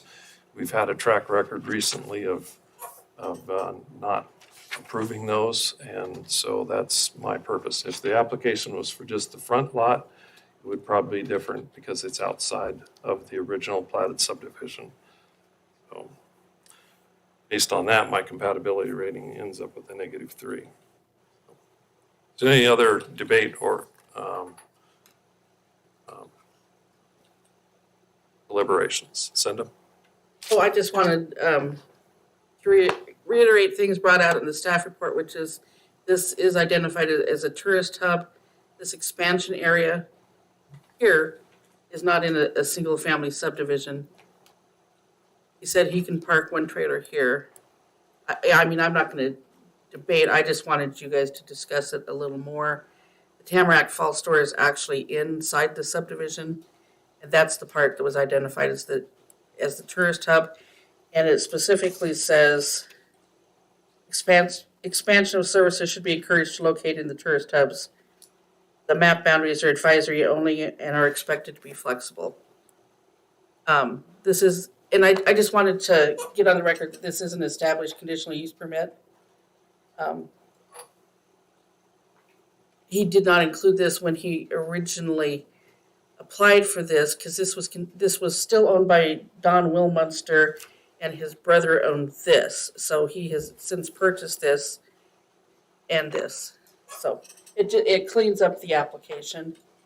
Right, and that was where I suggested that it mitigated some impacts, is that we have an already established commercial business. They are simply just making sure that their entire business falls under this CUP, which really gives, I don't want to say more control, but it brings it into, what am I saying? Compliance. As well as I don't see where this violates any ordinances, and ordinances come before the comprehensive plan, ultimately.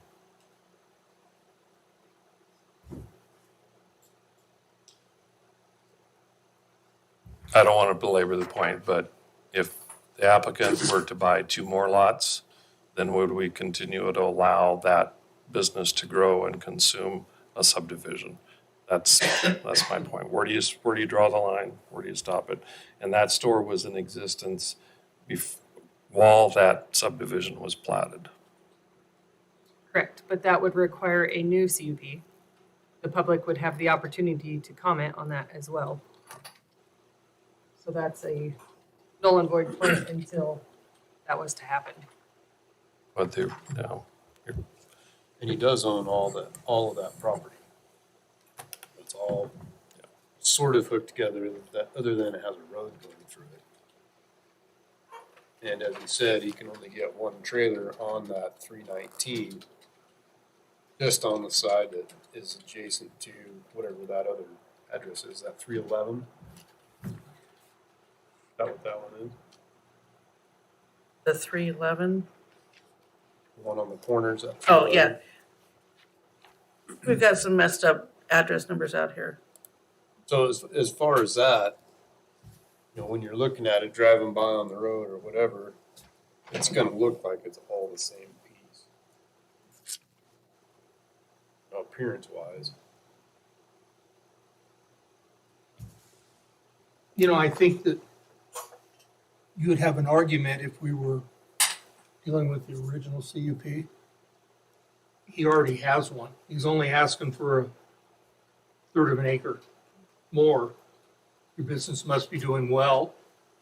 I don't know, it seems like that argument would be better made on the original CUP that we've already approved. I think it's almost mandated to keep him, help him out, and to keep this expanding his business. Valley County's expanding. I mean, just to focus on him and say he can't expand, you're at your limits, I don't know.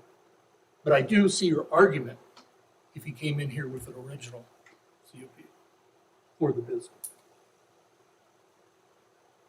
It's just a perspective. I don't. Yeah. Any further deliberations? Hearing none, the motion is to approve conditional use permit 22-51, amendment to conditional use permit 16-21, the Mountain Meadows Rentals. All those in favor of the motion say aye. Aye. Those opposed, nay. And motion has passed. There's a 10-day appeal period, which anyone can appeal the decision of the Planning and Zoning Commission to the Board of County Commissioners. Thank you. Okay, next up on our agenda this evening is, the conditional use permit 22-52. Love the name of this one, North Pasture Subdivision. Preliminary and final plat. Is there any ex parte contact or conflict of interest that needs to be disclosed? No. No. Okay, with that, Cinda, go ahead with your staff report, please. Good. I'm moving north here. This is the parcel right here. Well, it's right here, isn't it? More north. Oh, I'm sorry. There we go. Right there, I was looking at this pot here. Never mind. That's the other. right there. Oh, right here. This is where the lot's gonna be located, and then they're flagging it out to farm to market here. Jug Mountain Ranch is over here. This is Potter Lane. And then the plat is this simple plat here. They've made all of the changes. You have a copy that we have requested be made.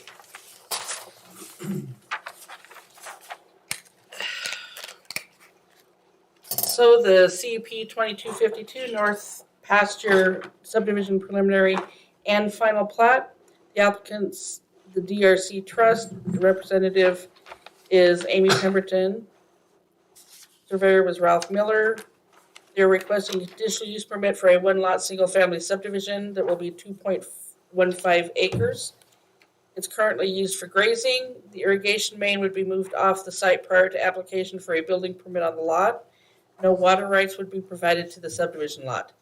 An individual well and septic system are proposed. Wetlands have been identified on the plat. Proposed CC&Rs allow an accessory dwelling unit, but does not allow rental of less than 30 days in duration. The 2.2 acre lot will be accessed from farm to market, a public road. The application was submitted on November 22nd. Legal notice was posted in the Star News on December 22nd, December 29th. The property owner and applicant were notified by letter on November 7th and December 13th. Potentially affected agencies were notified on December 13th. Property owners within 300 feet of the property line, as well as all additional people who previously commented, were notified by fact sheet December 13th, and the notice was posted on the Valley County website on December 13th. The site was actually posted on December 27th. Agency comments received. Central District Health requires more information, including test holes, groundwater monitoring, and engineering report. Garrett DeYoung, McCall Fire and EMS Fire Chief, does not have any comments. Kathy Riff, Valley County Cadastral Specialist, found a minor discrepancy that should be resolved prior to recording the subdivision plat. Public comments. Mark Morris, 13926 Farm to Market Road, would prefer the access to the proposed lot not be located on the southern boundary of his property. This is relatively flat with a wet meadow area. Surrounding land use and zoning includes to the north, single-family residential rural parcel. South is agricultural. East is single-family residential rural parcels. And west is single-family residential rural parcels and agricultural. This proposal would be categorized under 2 residential uses, C subdivision for single-family subdivision. Different areas of the Valley County Code were listed for review. Prior to them making changes, I wanted to bring out that 95C2 requires 30 feet of frontage for any lot. And so they have made those changes. And so it's a flag lot now. Staff's compatibility rating was a positive 28. The site is within the McCall Fire District, the Boulder Meadows Irrigation District, and Boulder Irrigation Company boundaries, but not within the HERT district. There needs to be an additional note on the plat that says surrounding land uses are subject to change. And then I questioned whether the wet areas are official wetlands, and I did confer with the surveyor today, and he said no. The access and utility easement will need to be platted and so he's gonna make it a no-build area instead of identifying as wetlands. The access and utility easement will need to be platted as a 30-foot access owned as part of Lot 1. A fire mitigation plan is required in compliance with Title 10 of the Valley County subdivision regulations. One has been submitted. This plan can be done by the developer due to lack of trees, number of lots, and size of the lot. Mitigation is referred to the draft CCNRs 3.10. Draft declaration of installation of utilities states the owner of Lot 1 is responsible to install utilities from Farm to Market Road and must bury conduit for fiber optics at the time of installation of that underground utilities. And does the P&Z Commission agree with that? Typically, our conduit is required if there's a road built. And I don't know if you want to actually require that in the lot. Conditions of approval 1 through 4, the typical ones. This final plat has to be recorded within 2 years. A declaration of installation of utilities shall be recorded and noted on the face of the plat. Note on the face of the plat should state utilities are the responsibility of the property owner at the time of construction. A letter of approval is required from the McCall Fire District prior to recording the final plat, and I believe what we've already have is sufficient. All easements shall be shown on the final plat, must have the 30 feet of frontage. CCNR should address lighting, wildfire prevention, noxious weeds, and limit each lot to 1 wood burning device. CCNR shall also address septic systems and long-term management of the septic systems as an education piece. Shall place addressing numbers at the residences and at the driveway entrance if the house numbers are not visible from the road. Must have a fencing plan with neighboring properties if they run livestock for over 30 days per year. They'll have to enter into a road development agreement. And then the notes on the face of the plat shall be the Valley County Board of Commissioners have the sole discretion to set the level of service for any public road. The level of service can be changed. All lighting must comply with the Valley County lighting ordinance. Only 1 wood burning device is allowed on each lot, and then surrounding land uses are subject to change. I have received no additional information since the staff report except the plat that was given to you this evening, where they made all of the changes as requested. And if I show you that, where the lot is again, there's no floodplain. And it doesn't show that there are any wetlands on this piece up here, but there's just a little wet area right there. And so they're gonna make it no build.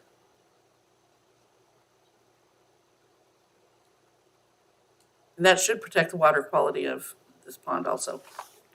That ends my staff report. Okay, are there questions for staff? Yes, Mr. Chairman, I have one. Just to Mr. Caldwell. clarify, Go ahead. on the public comment received, they will access it from the north side, not the south, not the southern boundary? Yes, the lot is here. The flag lot goes up that property boundary. And this is the gentleman that did not want it along his property line. But if they.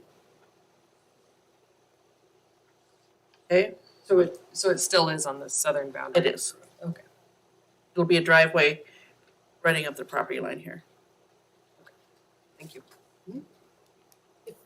Just one thing on that, if they did it any other way, we would be creating more than one lot. If they moved the. It would, and go through the middle of his field. Exactly. I have one other question for staff.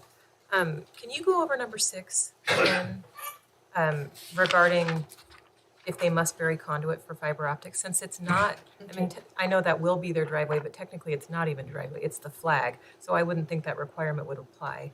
That kind of was my point. Okay. The Title 10 of the subdivision regulations of the Valley County Code requires that they bury conduit when they construct roads. So is there a condition of approval in here that we would need to change? Or was that just for discussion's sake? Say that one more time, So is Sasha. there a condition of approval that we need to amend to address that? I don't think there is, but No. thank you. but I wanted David to respond to it. Is he gonna require, as part of his subdivision, that they put conduit in when they install utilities? Thank you. He can require that in his CCNRs if he wants. Any other questions? Alrighty. At this point in time, we'll go ahead and hear from the applicant. Good evening, David Carey, 13895 Lang Court, McCall, Idaho. Yeah, appreciate everybody's time and interest on this. It's a funny thing. It is a subdivision by definition, but obviously by only really in definition, it's a single family home. But we're splitting a parcel of property that we've had, so it becomes a subdivision, which I appreciate. That's not a counterpoint or anything. Without sounding patronizing, where I think everybody agrees that we're struggling with housing in our community. So this is one of we all try to do what we can do, and this is exactly what we're trying to do here. This is earmarked for a family in McCall who is trying to find a better situation they currently have. And this is a deal between friends they've been looking and not finding, and everything you find goes away. So this is for quite literally a teacher and, with 3 kids and a husband in town, and we're trying to help out where we can. And again, I don't mean that like, it's just, you do what you can, and this is what we're trying to do. We picked a corner of the property that we thought was desirable. I think it's extremely desirable. It's a beautiful spot. So it's not a dumpy little corner of the property. We're trying to make it as affordable as possible. Thus the acreage that it is. It's effectively as small as we can make it by still staying in code. Initially, the logic with doing the easement was literally just to keep that square footage as small as possible. We've done this before. We did this last year with this group. So we're putting our money where our mouth is. If we could make this lot cheaper, we would, but we can't, because then we bump into whatever it is, tax issues with selling things at deals that are below market value. So we are trying to keep this so that when we look at comps, it is based on square footage and trying to make it as small as possible. Perfectly fine with adding the 30 feet, the driveway or the property, whatever you want to call it. It is funny. It makes me laugh. You have the right attorney, you have the right engineer in town, and you have the right Ralph Miller, the right, surveyor, and we still can't put together an application with every single thing addressed, but that's fine. So we worked with Cinda, and we did the flag lot to make that. But again, it just raises the square footage, and this is not so much a talking point, but me, I guess, talking out loud. We did that to keep the square footage so that the lot can stay as inexpensive as possible, so that it can be available for an existing family in Valley County. Have no problem with doing conduit. I'm all on board with that. We've done it at Jug Mountain Ranch since before it was needed in 2003. Every home site at Jug has got conduit going to it from the beginning to the end. I do want to comment on our neighbor's comment. And again, I mean this kind of tongue in cheek, but also seriously. We have been on this property for a long time, and we value that farm to market corridor enormously. We could have put this right up on the farm to market. Would have been cheaper, would have been easier, would have been easier for the homeowner in terms of plowing it and all that.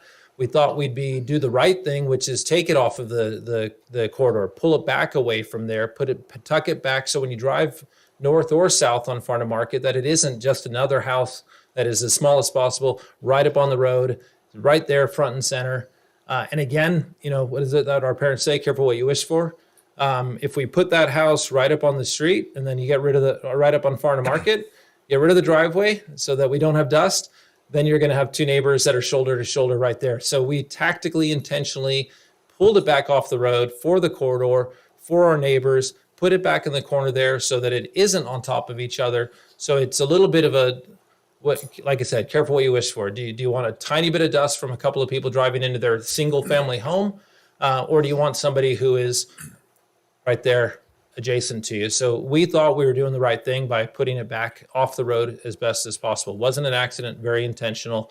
Like I said, we value that front of market corridor enormously and think it's important that we don't just have it lined with 2-acre lots from one end to the other.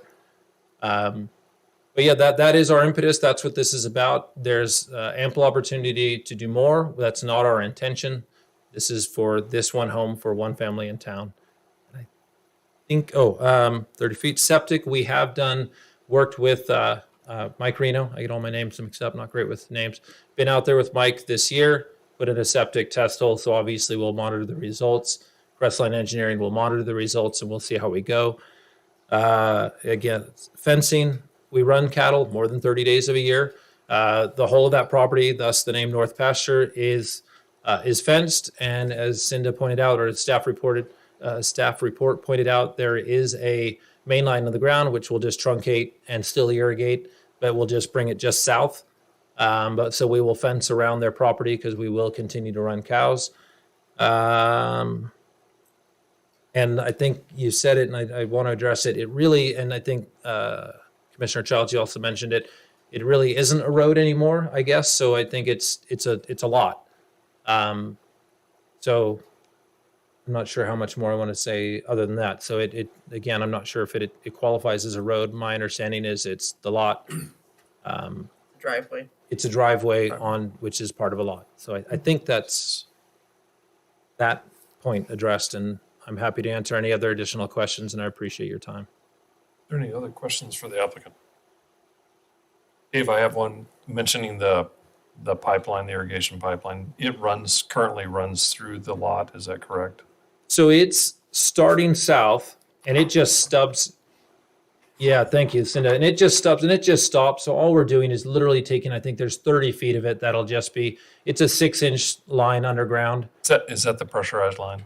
It is a pressurized line, yeah. So we'll just stub it, bring it forward. And then the wheel lines are going east-west. And this is a north-south buried line that we connect to. So it'll just be stubbed out. And it's not, again, that was part of our logic. Again, not putting it south, not putting it anywhere else, not bringing it, that by putting it there means our fencing is efficient and our irrigation isn't impacted. So we can still run the wheel line. We're just not doing the last 40 feet. Yep. My concern was if, for your benefit down the road, if it went through the lot, you'd want to reserve the easement for it. No, and that's again, that's why we're putting it there. We just cap it, done. We're not on the other side of it. We're just south of it now. Great. So yeah, thank you. Other questions? Thank you, Dave. Thank you. We'll go ahead and have the public hearing at this time. Unless there's other comments. At this point in time, we'll go ahead and open the public hearing for conditional use permit 22-52 North Pasture Sub. Are there any proponents that would like to speak in favor of the application? Seeing none, are there any undecided that would like to speak?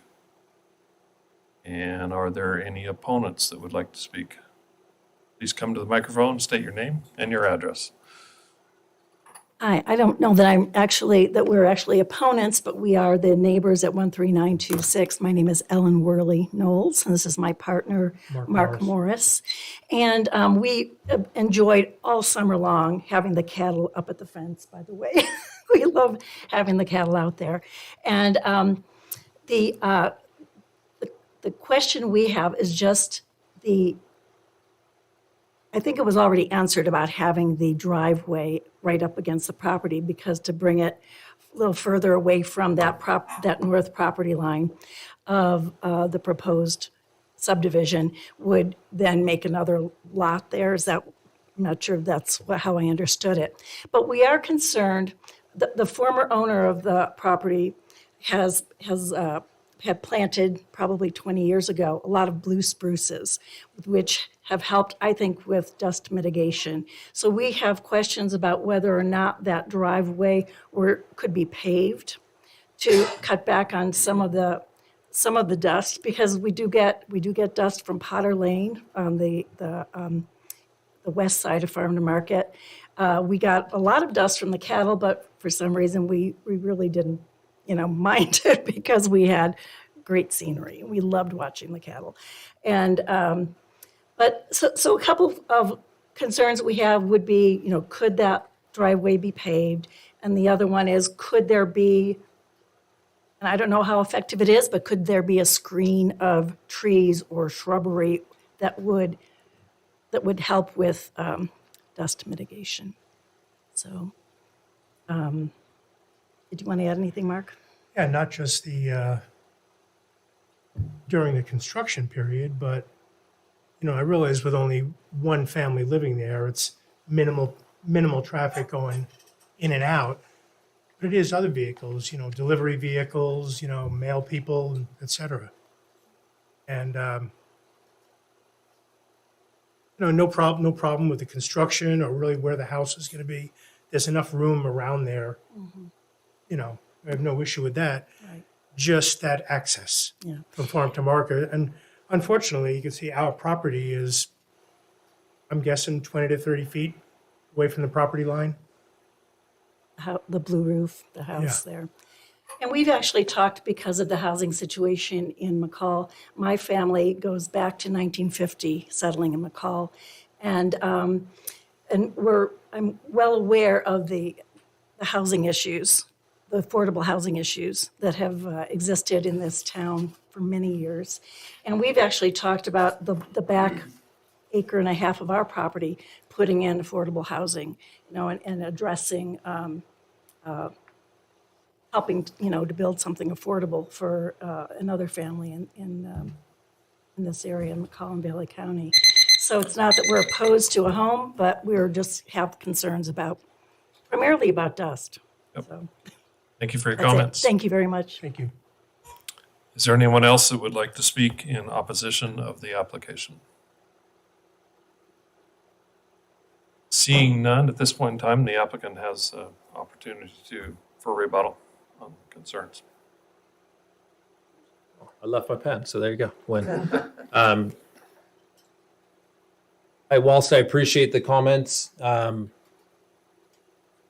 think there's some shortcomings on it. And again, I'm not good at conflict, so I'm not good at this sort of thing. But they don't have a paved driveway in their property. The home is built on a lot that, for whatever reason, the previous owner built very close to the south boundary and very close to the road. I know the previous owners. It's Tahoe, and because of that, they planted trees and they water and so on, and built a lovely family home and expanded on a previous home. Dust, I mean, it's hard to comment. Even on the paved road that is farm to market, I mean, that is now mock chicken going down. I mean, that's every contractor going to the dump who doesn't want to bother tarping their trailers because they don't want to go down the highway. So, I mean, I would counter that being that close to farm to market is far more invasive, both from noise, from dust, from all of that, with the speed limit of 45 and traffic going considerably faster than that. I don't see how. I suspect that the property owner, what we're working on here, will have that road be a graveled road. I'm not saying that is a guaranteed thing, but I would imagine they'd want it to be graveled for their own maintenance. It's a year-round home for a family. It's not a summer home. It's not a recreational home. That's going to be a family that's going to, I mean, I think what we've done is more than compensating for that. I don't see anybody that's going to be, I don't know how you're going to accelerate much more than a few miles an hour coming from a standstill, pulling on or off farm to market onto that road, onto the driveway. And I got to believe, I mean, I'm not sure how our neighbors know the difference between dust coming from Potter Lane, which is pretty far north, versus cow dust versus driveway dust versus farm to market dust. That's a tough breakdown analysis. And again, I kind of go back to rural living, right? I mean, we chose to live on a place called Farm to Market, surrounded by cows that we're quite keen on. So again, I mean that with the greatest of respect. I appreciate it. I believe you bought the home just in the last few months or several months. Okay, a year ago, I apologize. Recently. So, I mean, that would be my only comment. I mean, we're 30 feet. It's hard to put a driveway, a road, trees, plow it, fence it. That's a lot to ask for. We don't want to put fencing, trees and preventing in the way of plowing, in the way of the sun for plowing and melting, all the things that we worry about. It's so yeah, I think that's. I apologize for mumbling. Like I said, I'm not good at kind of replying, but I think we've done more than address it. Again, if we pull the house up to the front, I don't know if that's better. We wouldn't have dust, but you'd have a neighbor 5 feet from you with 2 stories and kids. So,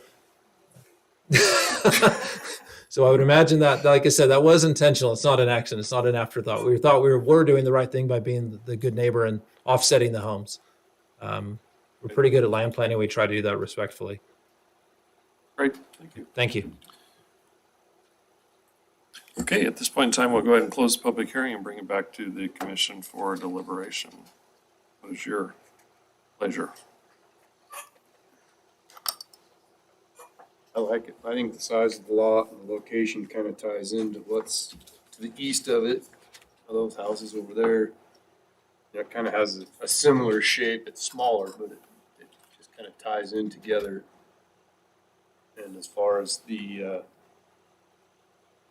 driveway portion of the lot, I live on a dirt road. It's unfortunately part of summer living up here, having dust. Just hopefully the new neighbor is conscientious of the fact that the car will kick up dust and will go slow past there. But you would think if they lived just right there, they wouldn't want to bring all that dust with them. The other lot map, see that you're not going to win the lot. Actually, we've already closed the public hearing, so sorry.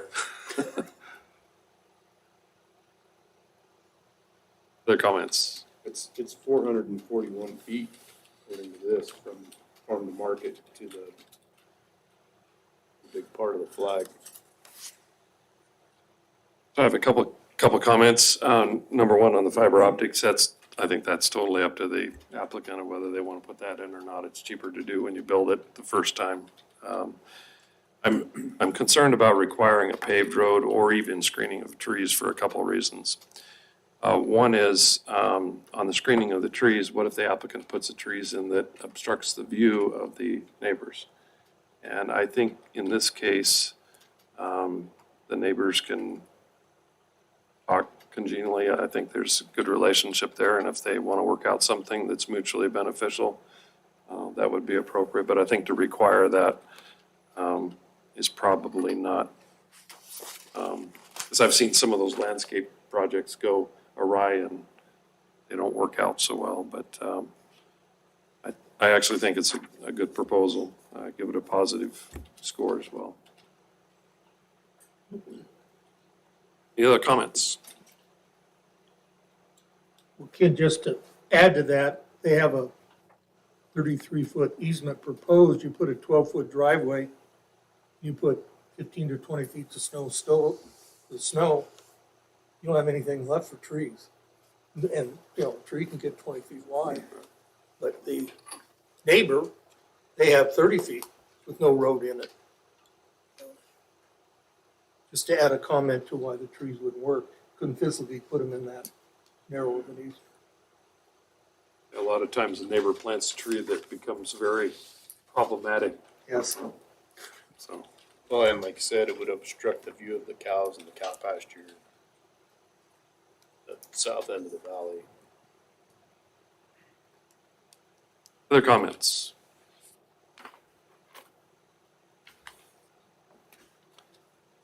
Mr. Chair, I move that we approve CUP 22-52 North Pasture Subdivision Preliminary and Final Plat with the stated conditions of approval and authorize the chairman to sign. Sir, it's been moved and seconded that the application 22-52 North Pasture Subdivision be approved. All those in favor of the motion say aye. Aye. Aye. Those opposed? Hearing none, the motion is passed. And there will be a 10-day appeal period, which anyone can appeal to the Board of County Commissioners. Thank you. Okay, next on our agenda is conditional use permit 22-53 Harlow subdivision preliminary and final plat. Is there any conflict of interest that should be disclosed or ex parte contact? No. No. No. No. Hearing none. Cinda, the staff report. I would like to verify the applicants here. Okay, so I don't want to go through this and we not have an applicant. Mark Lawrence. Oh, Oh, no, I was Oh, I think talking to we the did. gentleman behind you, but thank you, sir. Thank you for your attendance.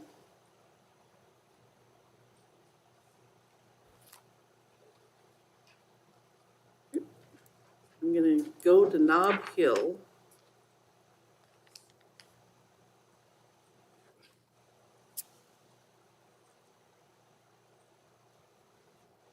Okay, this is the property we're talking about. Right here. Here's the bus barns, Harlow's.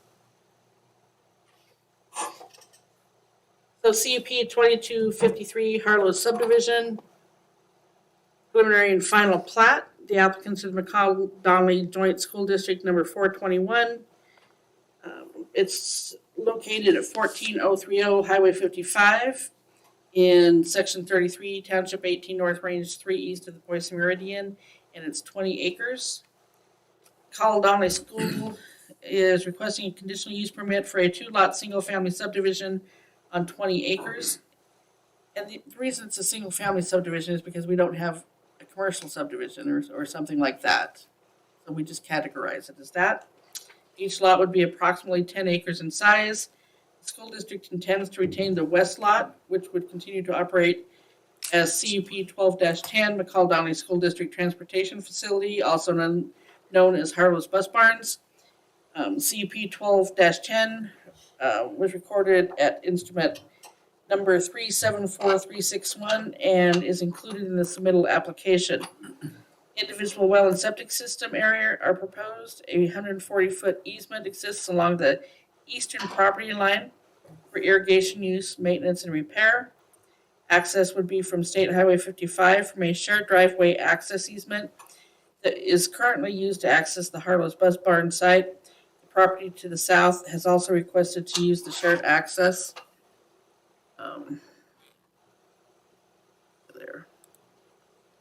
That's going to be here. They will continue to use this access here. Bus barns sit here, and the property to the south also wants to use the same access point off of Highway 55. And the Heartland subdivision is on the part of the submitted. Note that Heartland subdivision is on part of the submitted application. However, the proposed name has been changed to Harlow subdivision. So this is going to be Harlow instead of Heartland. The intent for future development of Lot 2 is unknown. Use other than a single-family residence would require an additional conditional use permit. So this application is merely splitting the 20-acre parcel with no change of land use approval. There's a 140-foot wide irrigation easement along the entire eastern boundary of the property. The land is currently being irrigated by surface and sprinkler irrigation. The complete application was submitted on December 2nd. Legal notice was posted in the Star News on December 22nd and December 29th. Property owner and applicant were notified by letter on November 7th. Potentially affected agencies were notified on December 13th. Property owners within 300 feet of the property line, as well as all additional people, were noticed on December 13th. The notice was placed on the Valley County website on December 13th, and the site was posted on December 27th. Agency comments received. Subject District Health requires more information, including application, groundwater monitoring, and engineering report. Kathy Riff, Valley County Cadastral Specialist, found some discrepancies that should be resolved prior to recording the subdivision plat. Garrett DeYoung, McCall Fire and EMS Fire Chief does not have any comments. Public comments received none. Physical characteristics of the site, it's relatively flat with grass-covered bare ground. There is some landscaping for CUP 12-10, designated wetlands and an irrigation easement. So let's these are the wetlands here that are mapped. There's really been no delineation done of those. Surrounding land use and zoning includes to the north Carson Business Park subdivision, with CUP 1806 Rocky Mountain Crane and Equipment Rental, CUP 20-14 RMC Pine Top Offices, and CUP 1709 Kessler Storage. That's all in this complex here. South is single-family residential rural parcel and single-family residential subdivision, which would be the Nob Hill Estates here. East is agricultural, irrigated grazing, and single-family residential subdivision, which is again the Nob Hill subdivision. And then west is single-family residential parcels, commercial and industrial uses, including ASAP Portables, Energy Seal, Franklin Building Supply, and High Mountain Custom Cabinets. Valley County Code in Table 9-3-1 categorizes this as 5 commercial uses area business and then 2 residential uses subdivision for a single-family subdivision. Different areas of the code were listed for your review. Staff's compatibility rating was a positive 31. I did have some questions and statements. The site is within the McCall Fire District, is within the Lake Irrigation District, but not within a HERD district. We typically do not record subdivisions with sanitary restrictions in place. The applicant should address this. Is the commission okay with sanitary restrictions being in place? Additional note on the plat should be surrounding land uses are subject to change. Additional note on the plat required, lots cannot be reduced in size without replatting the subdivision. No CC&Rs are proposed at this time. Lot 2 will require a future conditional use permit for any use other than a single-family residence. And there should be a note on the plat concerning the shared access. Who can use the access, who will maintain the access, and are 3 users the limit. And that should be recorded. And then there should also be a shared access agreement noted on the plat, so that there's no confusion about that access point off 55. Proposed conditions of approval 1 through 4 are the typical ones. 5, a declaration of installation of utilities shall be recorded and noted on the face of the plat. A letter of approval is required from McCall Fire District prior to recording the final plat. All easements shall be shown on the plat. Shall place addressing numbers of the building and at the driveway entrance if the numbers are not visible from the road. Must have a fencing plan with neighboring properties if they run livestock for over 30 days per year.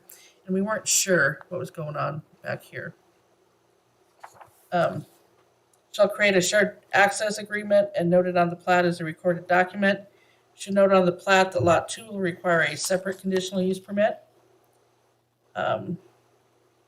We can remove condition of approval number 12. This is not accessed by any public right-of-way, county right-of-way. And then place the notes on the face of the plat.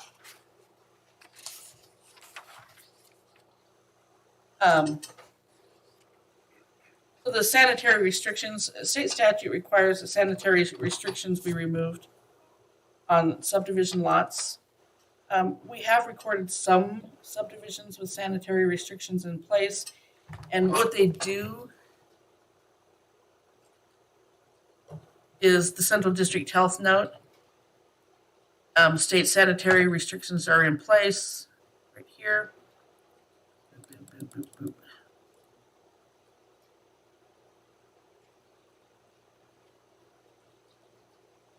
Sanitary restrictions are required by Idaho Code, and they're enforced for lot 2. And that's the way they want to plat it. Sometimes we do this, and then they have to come back and get a letter from Central District Health and record it when the sanitary restrictions are released. So I would anticipate that if you approve this, that letter from Central District Health is going to say sanitary restrictions for lot 1 have been removed.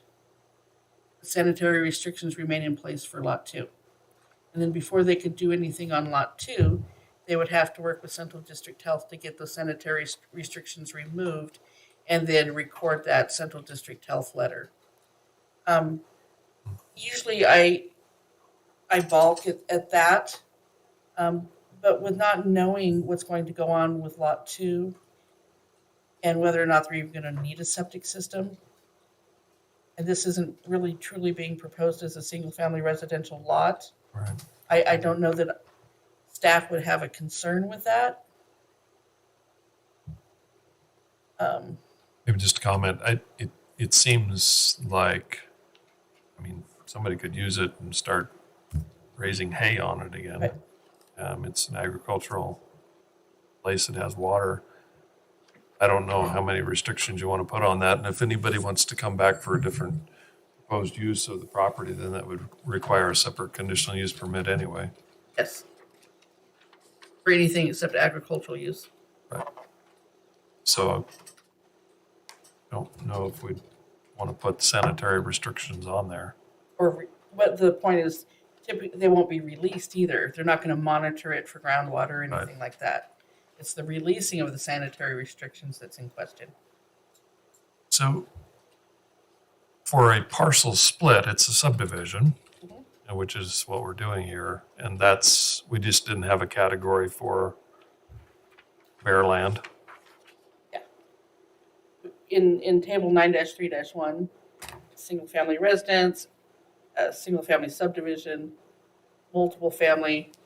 But this is none of those. Right. So I just stuck it into the single-family subdivision. Because our ordinance is so flexible. It's almost like you could apply it as ag land. Could have, yes. But we don't want to put ag land on the plat because then they have to replat it. Anybody want to zone ag land in Valley County yet? Yeah. You go first. Yeah. Okay. And just to clarify, the shared access will be recorded so that future proposed developments or whatever would be required to use that shared access. Is that correct?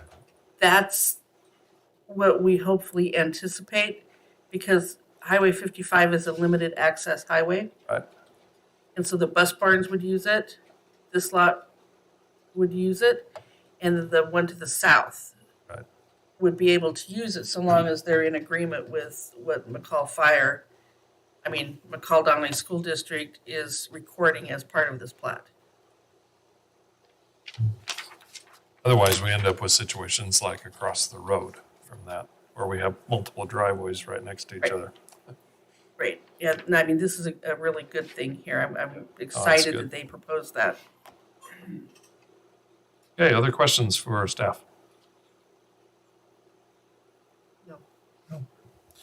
Okay, at this point in time, we'll hear from the applicant. If you'd state your name and address for the record, please. Good evening. Matthew Adams, 462 East Shore Drive, Eagle, Idaho. I'm representing the McCall Donnelly School District tonight. Thank you. That was a very thoughtful, thorough staff report. Thank you, Cinda. So in general, the school district has identified this as surplus property. They need to split it so they can legally sell it as a legal parcel. And then once the split is done or the plat, they plan to sell it by auction so that they can use those proceeds for other capital improvements in the district. We are in agreement with the staff report and think everything in there is perfectly fine. I do want to talk about the septic briefly. We are prepared to do the groundwater monitoring if required or requested and are willing to do that. Because we kind of have the same confusion or unknown position. We don't know who will want to buy this property. And so the district will get the septic approved, remove the restriction. It could make it more marketable. They've worked with Mike Reno. They can do the groundwater monitoring themselves. So it's not going to cost a lot of money. So if you want to require that, we'll monitor through May and we can get the approvals from Central District Health. We're really open to whatever the commissioners think is appropriate there. Also, I will say condition 10, which is the shared access. We think it might be more appropriate to put an easement on the entire flag portion. We talked to the south neighbor, and they're excited. They're agreeable to this. We just don't know where exactly they would want to turn off of that shared drive into their property. So we want to give it the most area possible so it could benefit them.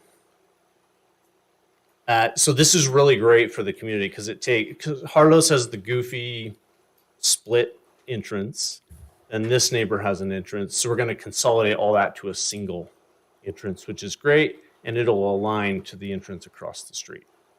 This would be a really good thing.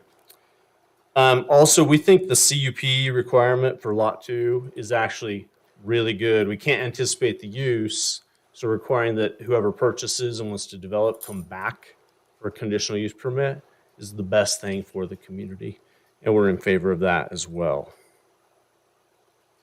That completes my presentation. I'm happy to answer any questions that you may have. Thank you. So did I hear you say that the school district would then move the access to Highway 55 into that easement before they sell the property? Is that what I'm hearing you say, or how is that going to unfold? Well, You said to get rid of that crazy access that is in the bus barn now. the plan is that once the plat's complete, the school district for the bus use would create a single access point into the property. Then they would end it, and whoever purchased the back property would extend it, continue it on. So, But the easement would be in place with the plat itself.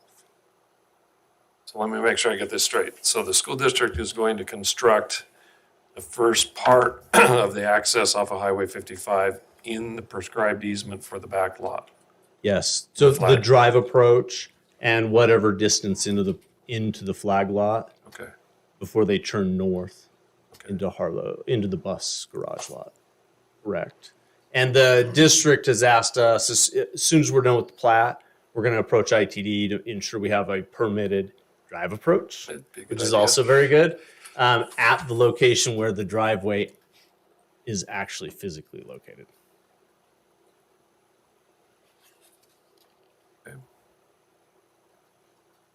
Would you be opposed to the commission putting as a condition of approval that that driveway be moved and constructed into that proposed right-of-way as you stated? I am not opposed to that. That's my understanding that that's the school district's intention. Okay, That'd be perfectly acceptable. thank you. Other questions for the applicant? Applicant's representative, I should say. Okay, hearing none at this point in time, we'll go ahead and open the public Thank you. hearing. This time we'll open the public hearing for conditional use permit 2253 Harlow subdivision. And are there any proponents that would like to speak in favor of the application? Seeing none, anyone who is undecided like to speak? Seeing none, are there any opponents that would like to speak? Not very many people left in the room, so. Okay, hearing nobody that would like to speak on this, we'll close the public hearing and bring it back. Since there was no testimony, we'll not have rebuttal of the applicant unless there are specific questions. What is the pleasure of the commission?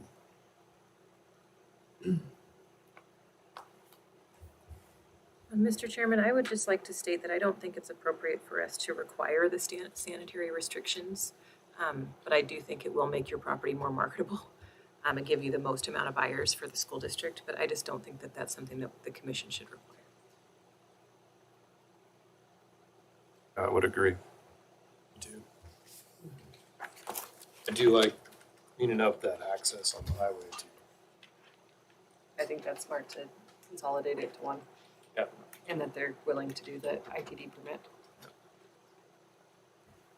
Mr. Chair, I would move that we approve CUP 22-53 Harlow subdivision preliminary and final plat. Is there a second?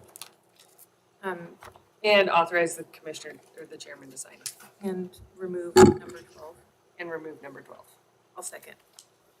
Okay, the motion has been made to approve conditional use permit 22-53 Harlow subdivision. Any further discussion? Hearing none, all those in favor of the motion say aye. Aye. Those opposed? The motion has passed. There will be a 10-day appeal period where anyone can appeal this to the Board of County Commissioners. Thank you. Okay. We are winding down for the new business part. Okay, next on the agenda this evening is conditional use permit 22-54. It's Haney solar panels. And is there any conflict of interest or ex parte contact? Are they here? Is the applicant here? Is the applicant here? In the I've back been row? calling Haney all night long and That's who I thought we still had in the room, but I guess not. You're not Haney? no. So, Well, it's next month. Maybe he didn't know he had to. okay.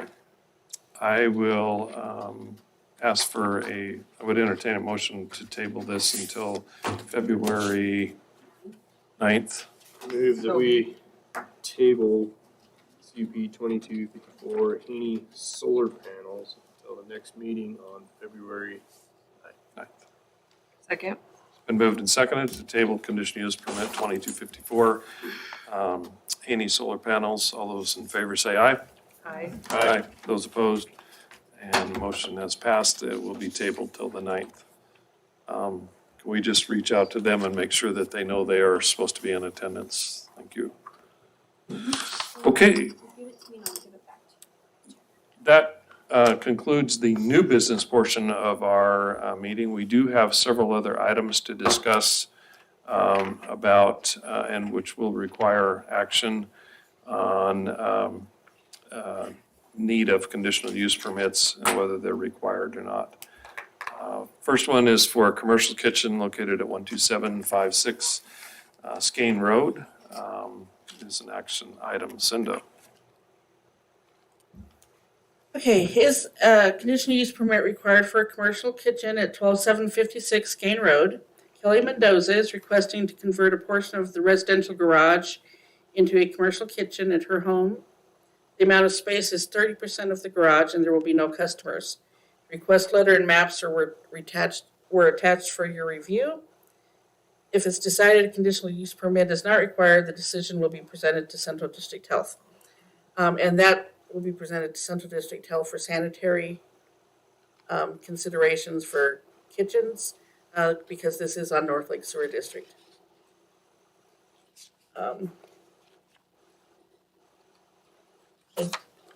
And so what she's proposing is a residential business, and I did attach that code for your review.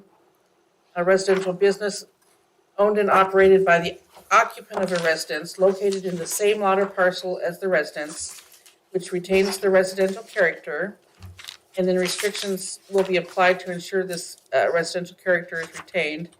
And they may include the limit of number of employees. She's not going to have employees, I don't believe. Working on the premises to a maximum of 2, so she could have 2 employees. Limit working hours from 8 a.m. to 7 p.m. Monday through Saturday. Operational requirements to lessen impacts on nearby properties, such as requiring doors and windows be closed to lessen noise. Limit on heavy truck traffic or traffic volumes. She's not inviting people to her house. She's going to be cooking in 30% of her garage area and transferring it somewhere else. This says limit on the total square feet in any structure or on the percentage of the total property that can be devoted to the business uses less than 50%. Limit on prohibition of outside storage or displays unless screened. And limit on the bulk of the building. She did submit the letter and describe what she was doing. And staff would recommend that we don't require a conditional use permit because she's using less than 30% of her garage. And there will be no guests coming to the site. She'll be transporting everything off-site. Market. What about employees? Will she have employees? No. What about commercial deliveries? Probably some UPS or something like that, maybe with No some, trucks. for some supplies. I mean, everybody uses UPS and FedEx. Yeah. I would hate to say that she would never have that. How do building permits and inspections work when it's commercial versus residential? Is there any difference in how that process will work for her? Yeah, she should talk to the building department and make sure. Work through that. right, in the fire department. I think the only other concern I really have about this is making sure that applicants in like situations like this really understand that their homeowner's insurance is going to be impacted and that should be something that's addressed, or in some way that communication is given to her. And we've historically allowed these home-based type businesses so people can start becoming established and start creating something. Our rule of thumb used to be, yes, you can have your residential business in your garage, if you can fix bicycles, that type of thing, so long as you keep that under 50%. In recent years, we've better defined some of the other parameters, like number of employees and things like that.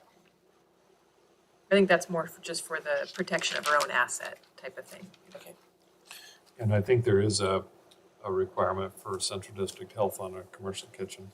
That you're required For to have the, inspection. okay. Yeah, I Perfect. think That's almost great. positive that's a requirement. Without employees, I don't know that the building department will require any structural changes.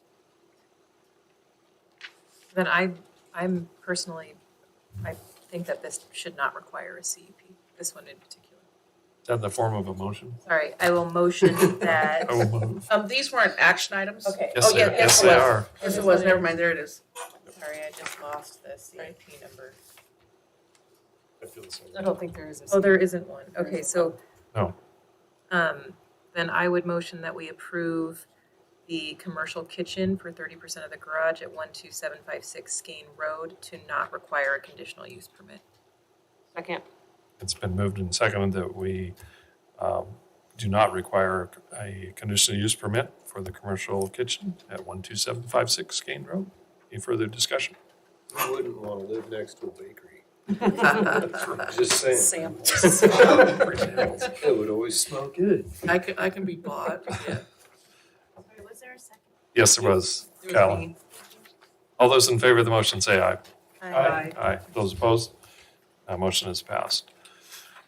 The next action item we have is for a excavation business at 11340 Highway 55. Cinda, could you put up on the Okay. map? This property is located here, Across from the airport. across from the airport. Not Little's property? Yes, they rent this house here. They're recent renters. They've cleaned up the property, and then they brought a bunch of equipment up from their business down in Emmett. And so they had quite a bit of heavy equipment out here, so we approached him and told him he needed a conditional use permit. But it's him, his two sons, and his wife that live there. And he states the location is used as their personal home, not a commercial business. Equipment that will be at the site will be kept in an existing shop with a dump truck parked behind the shop or home. A skid steer and loader is for personal use. If it is decided a conditional use permit is not required, he should be reminded he needs a commercial access permit from Idaho Transportation Department. So he wants to be a home-based business. He has been busily removing all the equipment and taking it back down to Emmett. We did take some pictures yesterday.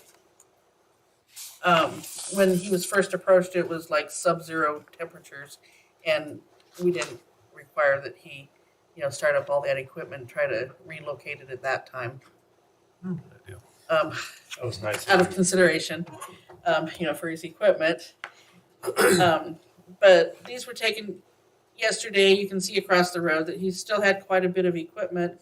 I think he has some material stored out there. But we have allowed people to have an excavation business. My response to him was, well, if you can put, smaller equipment inside the shop and maybe park a piece of equipment behind the shop, because we don't allow anything within the 100-foot right-of-way. So he can't park in that 100-foot right-of-way either. Because our ordinance does say no parking in the 100-foot right-of-way. And I did not stop, but there's like some retaining wall blocks or something. along the highway there, and I don't think those should be allowed. Those should be at the site where he's doing construction. Unless he's gonna apply for this conditional use permit. Those were added by Black Canyon. Yes. So just to make this simple, I think, I'm gonna try. We had an application for a very, very similar business on East Lake Fork Road not more than 6 months ago. And that was required a conditional use permit for that as well. I think to be consistent, we should have an application. That's my thoughts anyway. If that's the one, but the difference with that one, Commissioner, was he wasn't going to live there. It was gonna be his main shop. That was the machine shop. The machine shop, Oh, yeah, that one too, yeah. right? Is that the one you're talking about, right across from Joe Yeah, Wilson's? the old machine shop. Right. But he didn't live there, so it couldn't have been a home-based business. This one, he lives there. And I have one other question. Does it make any difference at all that this is on Highway 55 with the airport directly across the street versus in a single family? I mean, that was very much a single family subdivision. Looking at this amount of equipment though, I wouldn't have imagined that it was quite this much for, one man with 2 sons to be running his operation. So that might make me question whether or not he would need potentially to come through the CUP process.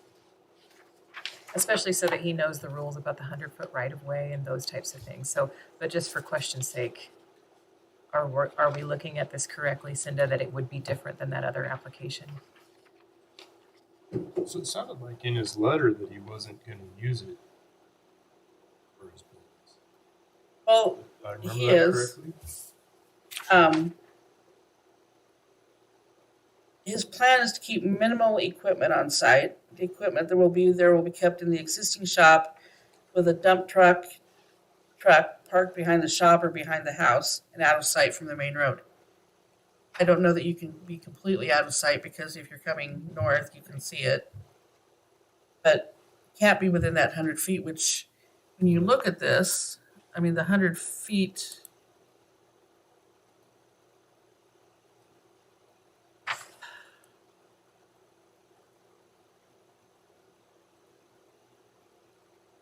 I mean, goes back through the shop, What's that yellow line you're measuring from?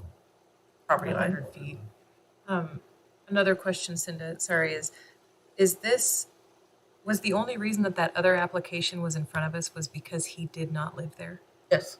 So this one should go under the home-based business and not require a CUP? I'm not going to say that. That's why I That's brought what it to the we're P and Z just Commission. There are several examples of 55, correct, that are Are home-based business that have CUPs There that are. are similar. Okay. Harrison's, Olson's, They all have CUPs. a lot of them were early ordinance days. As a Garrett's, The it's probably nursery. grandfathered. The What? nursery, if required, CUP, Which one? Alpha's nursery. But they don't live there. Yeah, they do. They don't live there. They did. I don't know that they do anymore, but they did. And I guess another question They don't then have a is, house on site.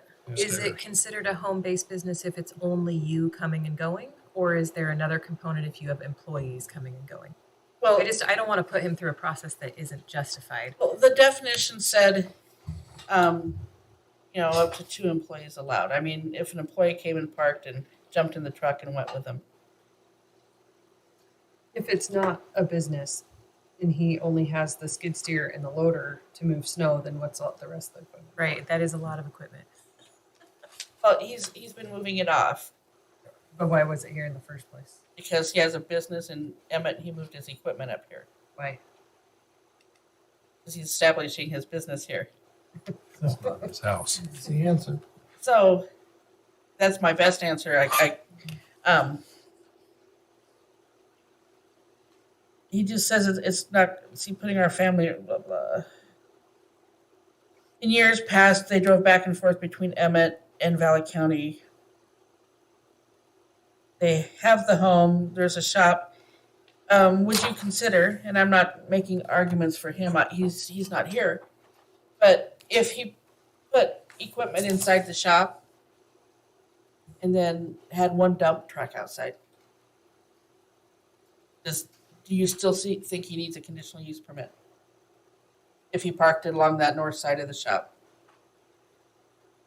I think based on the definition, like from his letter, I would say no. But looking at this, I think it makes me question if, That was yesterday. Today he was really busy. what do you guys think? It warmed up and I think he was taking his stuff back down. Well, and judging from that, what is that, the third to the last paragraph, he was trying to get it down to him, and the weather caught him. So, I guess I see it from, he just got caught in the weather. Can we postpone this decision? You can. You can, absolutely you can. And see if he See what happens. starts bringing it back in. That's completely up to you. I like it. Go first, Scott. I move and agree with Catlin that we postpone our decision and kind of watch what happens there. And if it becomes apparent that he's going to run his business out of there, then we'll require it. Then we won't. So if he doesn't maintain equipment inside if he doesn't keep the equipment inside the shop with one dump truck parked along the north side of the building, if he goes beyond that, he needs a conditional use permit. If it looks like he's Something making him, running a business out of there with lots of equipment. I will second that. Okay, there's a motion and a second to not require a conditional use permit at this time. Is there any further discussion? Hearing none, all those in favor of the motion say aye. Aye. Aye. Aye. Those opposed? And motion is passed. but we will keep it, I will tell him, all equipment inside the shop, one dump truck on the north side. Otherwise, he needs a conditional use permit. Oh, we're really nice. Huh? Easy process. I can't hear you, Sasha. It was a joke. Okay, Keep going. next item is also a question. It's an action item. Whether a conditional use permit is required for an ammunition manufacturing and reloading business at 11 Sawtooth Court, Blackhawk Ranch Phase 1, Lot 6. It's an action item. There's 11 Sawtooth Court. The letters attached where Mr. Knudsen described what he's doing. Has a single machine, plans on low volume, occasional use, minimal storage at this site. The reason the question was even brought up is because in order for him to sell the ammunition, he has to have a permit from the ATF. In order for the ATF to give him a permit, he has to have zoning approval. I typically give that if someone's just, selling some guns. They're traders of guns and things like that. They have to have that permit. And they do that from their homes. This one, because there's an explosion factor, I thought the Planning and Zoning Commission should, discuss and make that decision. Is he here? Okay. Did I explain it properly? Yeah, you did great. Okay. That was awesome.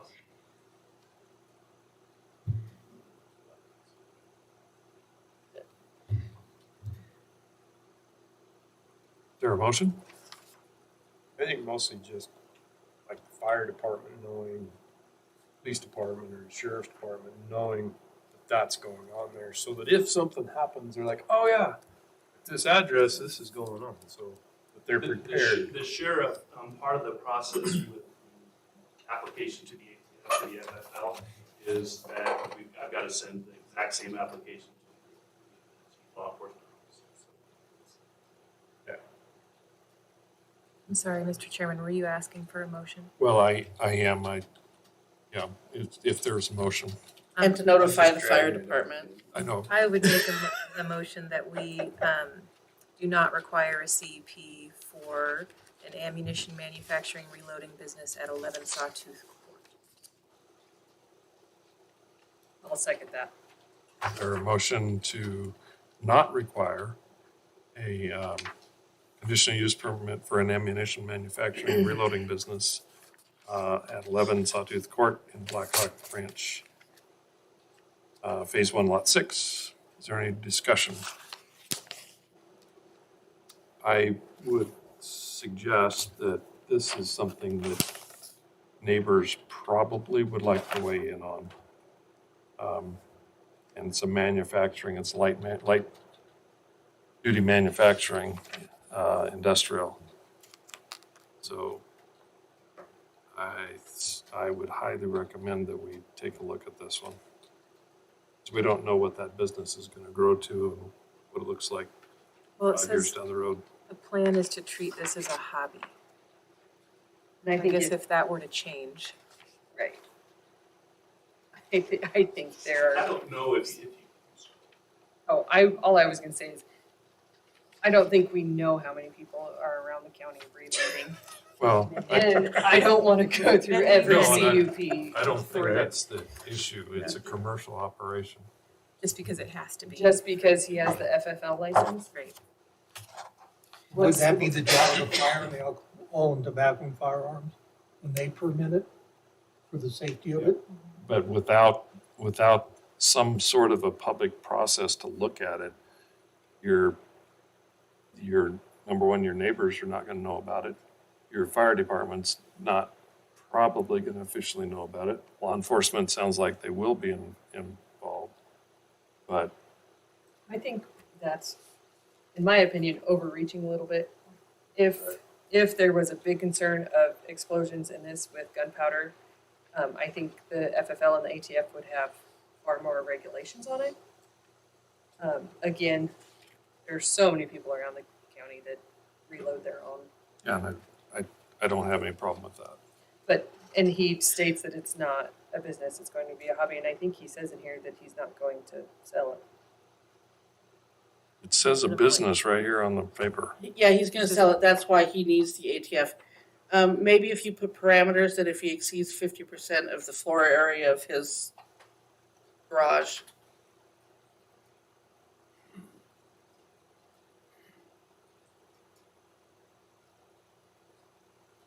So Or The we could wait and suggestions. see. well, so this is in a guest house, is that correct? Yeah, And I'm guessing it yeah, That's the doesn't, last Pull it one. up.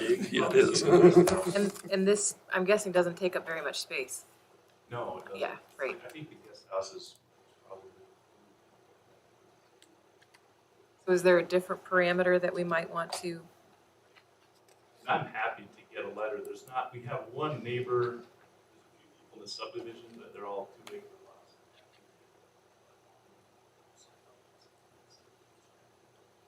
Does the FFL limit the amount of powder that you will have at your home, No, not that I know of. or the ATF? They're gonna come down after I get.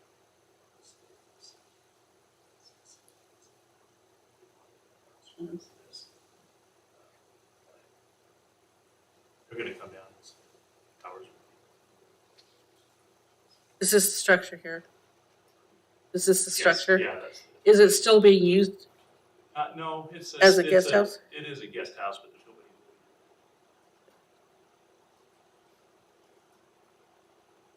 It's not, we just. under that. How much floor area is used for this business?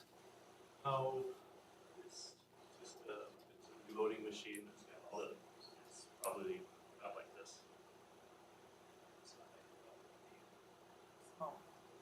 So Ken, would it help if we did not require that this was a CUP or required a CUP process unless the kind of nature of this as a hobby shifts? Turns to commercial, Exactly. like with employees, like with manufacturing and reloading business. Well, I suppose that's up to you, because you would have to change your motion. There is a motion in a second. There is. We're discussing it. I know. I think based on the app or the, I'm sorry, Tell me your name again. Mark. Mark's intent and his letter, I don't feel like this needs to be a CUP process. If it grows, then If he it would grows, if the scope changes, then I could make an amendment to the motion. Okay. Is there any noise from this? No, Okay. So can I amend my motion to state that if the kind of nature and scope of this hobby reloading changes, that a CUP process would be appropriate? Does the seconder agree? Do we need to quantify the change? How? Beyond the one machine. Beyond the one Right, machine. beyond the one machine. Just think of Would that be it? quantifiable. I don't know how much gunpowder do you use for this stuff? I don't know. Can they do it by rounds he reloads? I mean, do you Is that, know? would that be I don't appropriate? even know. Yeah, right. I reloaded one round. I did it when a couple years ago when ammo, they were gonna make Yes. these illegal. Yep. Ammo went crazy. Right now, I can't compete. I make ammo for cheap. But it would just be one of those, have everything in place. Sell ammo. Can you require that he notice the fire department? I think that's a good idea. I'm good with. Just so that if Can I something amend happens and they my show motion up. a second time to notify the fire department? Yeah, what I meant was I was good if you change your Thank you. motion. And I'll It's second. been moved and seconded. And That- seconded. Atlin seconded, that the ammunition manufacturing business do not require a conditional use permit unless the scope of the production changes beyond one machine. And did you say include notice to the fire department? Yep, exactly. Is there further discussion? All those in favor of the motion say aye. Aye. Aye. Those opposed? Hearing none, the motion passes. Commissioner, while he's here, can I ask him a question? Sure, make it quick. So I'm trying to get done by 9 o'clock. Not gonna happen. So, you call this a guest house? Does it have a kitchen in it? It has a stove and refrigerator. You need an accessory dwelling unit permit. There you go. You're getting out of one. A what? Accessory dwelling unit permit. Give me a call next week If it has a kitchen. if it has a kitchen. Thanks, We Mark. I'll tell you all about it next week, though. Okay. Okay. Thank you all very much. Thanks, Mark. Thank you. Next item on our agenda, under other items, is an appeal of administrative decision that a conditional use permit is required for solar panels at 505 Collar View Road. This is also an action item. Cinda? Okay. You, Mr. Falconer? Okay, he's here. So, this is an appeal of an administrative decision that a conditional use permit is required for solar panels at 505 Collier View Road. This is a hearing with the P and Z commissioners. It is not a public hearing. The property is addressed at 505 Collier View Road. It's Ponderosa Shore Subdivision Number 2, Lot 29. This is an appeal of an administrative decision. Valley County Code 9-5G-1 states that conditional use permits required for solar panels greater than 8 square feet that are detached from the primary structure. This requirement has been in effect since 2010. Staff determined that the detached solar panel has been erected at 505 Collier View Road without approval of a conditional use permit. The solar panel is visible from the public road and from the Valley County GIS imagery map. Building permit 2014-42 was obtained for a new single-family residence. Approval included special conditions stating solar panels must be on structure or have P and Z approval. The solar panels at this location are on a post, not the residence or the shed. According to the State of Idaho Division of Building Safety Permit Information website, an electrical permit for solar install was applied for on September 21st of 2015 and finalized on October 21st of 2016. So that was after the 2010 adoption of the ordinance requiring a conditional use permit for solar panels that were not located on the structure. Jody Green, Valley County Code Compliance, sent letters to Mr. Falconer stating that a conditional use permit is required for the existing solar panel. Those letters are attached. They were dated September 26th and October 20th of 2022. Mr. Falconer replied that the building was in compliance with the building ordinances, use and standards in effect at that time as certified by the certificate of occupancy dated October 30th of 2015. Jody Green replied with a copy of the building permit, noting that approval would be needed from planning and zoning for the detached solar panels. Mr. Falconer replied with questions and concerns. He states that the panels are on a structure that was inspected and approved by Valley County in the state of Idaho. He believes he is being targeted and harassed. Jody Green replied to the question and included information on appeals of administrative decisions. Mr. Falconer replied with an appeal. Director Herrick accepted the appeal and sent Mr. Falconer a draft agenda. I listed the codes here. Staff comments. Is the use grandfathered? The ordinance was in place when they were installed. How can Mr. Falconer correct this matter? And is a conditional use permit a conditional use permit required? Is that clear? I'll bring up the property here.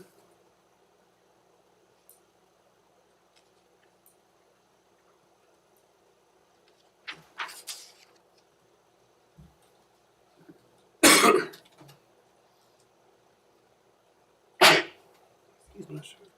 Oh, there's 509. Here we go. So this is the property.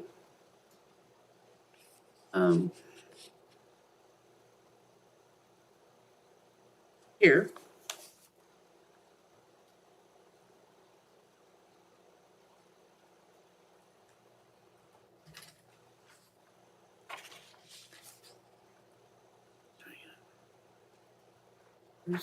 There's the house, the shed. There's the solar panel right there. And that's not located on the structure. And so all we are trying to do is have him apply for a conditional use permit, which would fix this violation.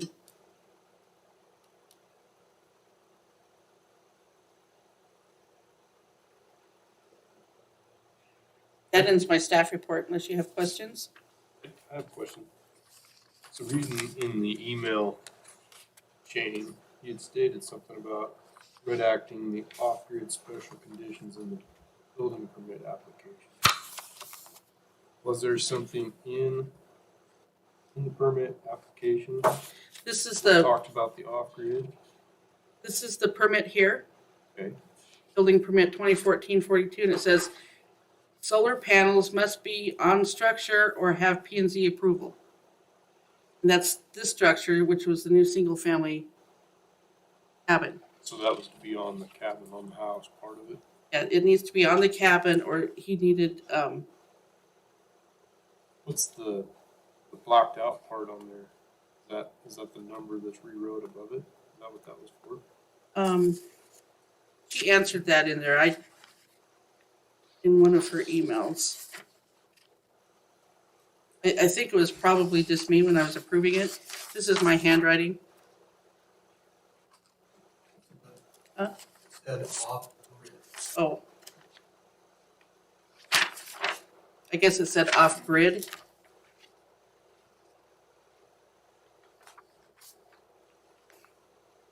This wasn't a recent change, though. Right. This is what we pulled from the file. I think this one's pretty cut and dry, that this requires a CUP. Yeah, I don't know if, did you want to say anything? Yeah, Now, come up to the microphone and state your name, please. you're lucky because I did not bring all my documentation with me tonight. My name's Mike Falconer. I live at 10192 West Purple Ash in Star, Idaho, and I own this piece of property. I come to you with a long and checkered past. As a 28-year veteran Corps of Army Engineers. I also work for FEMA as a flood mitigation officer for the state of Idaho, as well as the state of Idaho as a ADA compliance review officer for all of the federal titles in all public buildings in Idaho. So my problem is I'm an engineer by nature, and a lot of this stuff is really important to me. This piece of property I purchased about 12 years ago in Ponderosa Shores 2. I'm sure you're all aware of us. And the problem was it could not be built upon. And so I purchased it. And being an Army engineer, I figured out how to make a workable septic system on this piece of worthless property that now became valuable. But I had to look at all components of that before I invested in a building. So septic was first. The next issue was, what am I going to do to energize the building, because power was not available to us at this location at that time. I happen to know, well, long story, but the bottom line was the use of a PV panel system off grid was essential to me being able to go to the next step, and that is to actually construct a building.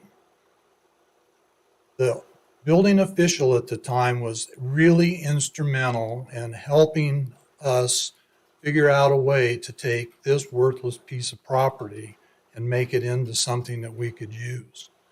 And at the time, the 2009 IBC, IRC, all of the energy code stuff had nothing to say about PV panels. The only reference had to do with water heating. And so we have all of that documents. We flash forward, worked with her to make sure that we could actually energize the cabin if it was completed.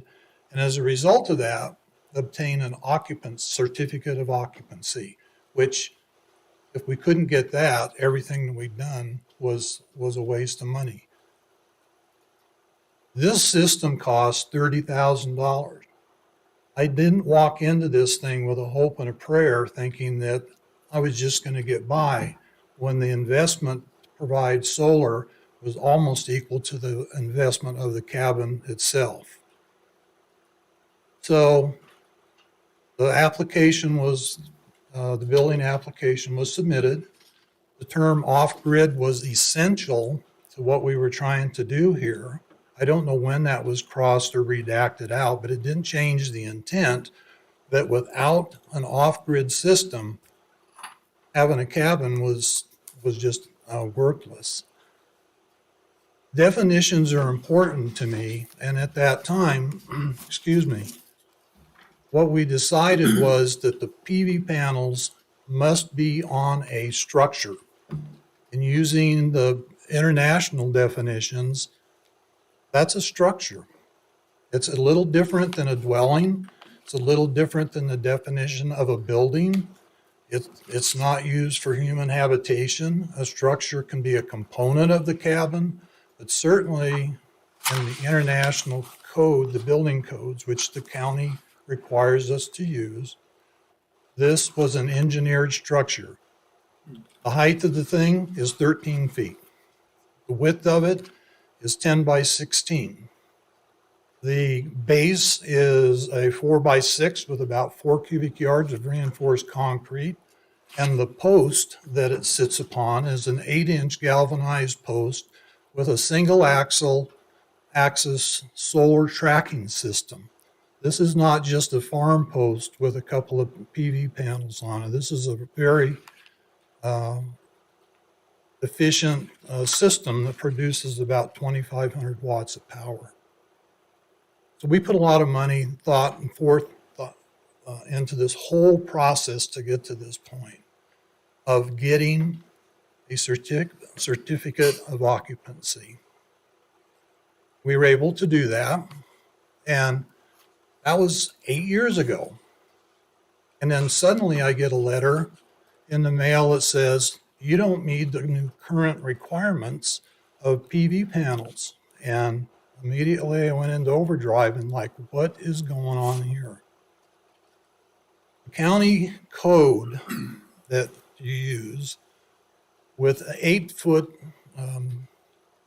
square feet a solar panel requiring a CUP means that virtually every solar panel out there is going to require you to review conditional use permits. One of those panels right there is about 15 square feet. So that means if you look at the definition that's been floated around here, anyone with a single panel on an RV, a trailer, a construction site being used for signage, a pump, I mean, you can go on, is going to require you to have a CUP because it's not on a building, but it is on an engineered structure. And that's my whole point. We've been thinking for 8 years, having a certificate of occupancy was the gold standard. And now I'm told it isn't. And that just because I have a certificate of occupancy doesn't mean that I'm going to be able to use my cabin because it doesn't have the appropriate conditional use permit for a panel. There's a lot more I could tell you, but that's the essence of it. And that's why I felt it was necessary to bring you the work that we went through and the planning that we went through to be able to develop this piece of property into a cabin that's used half the year. Can't get into it now, but it's a great system, but it's not cheap, and we did not try to go around anything.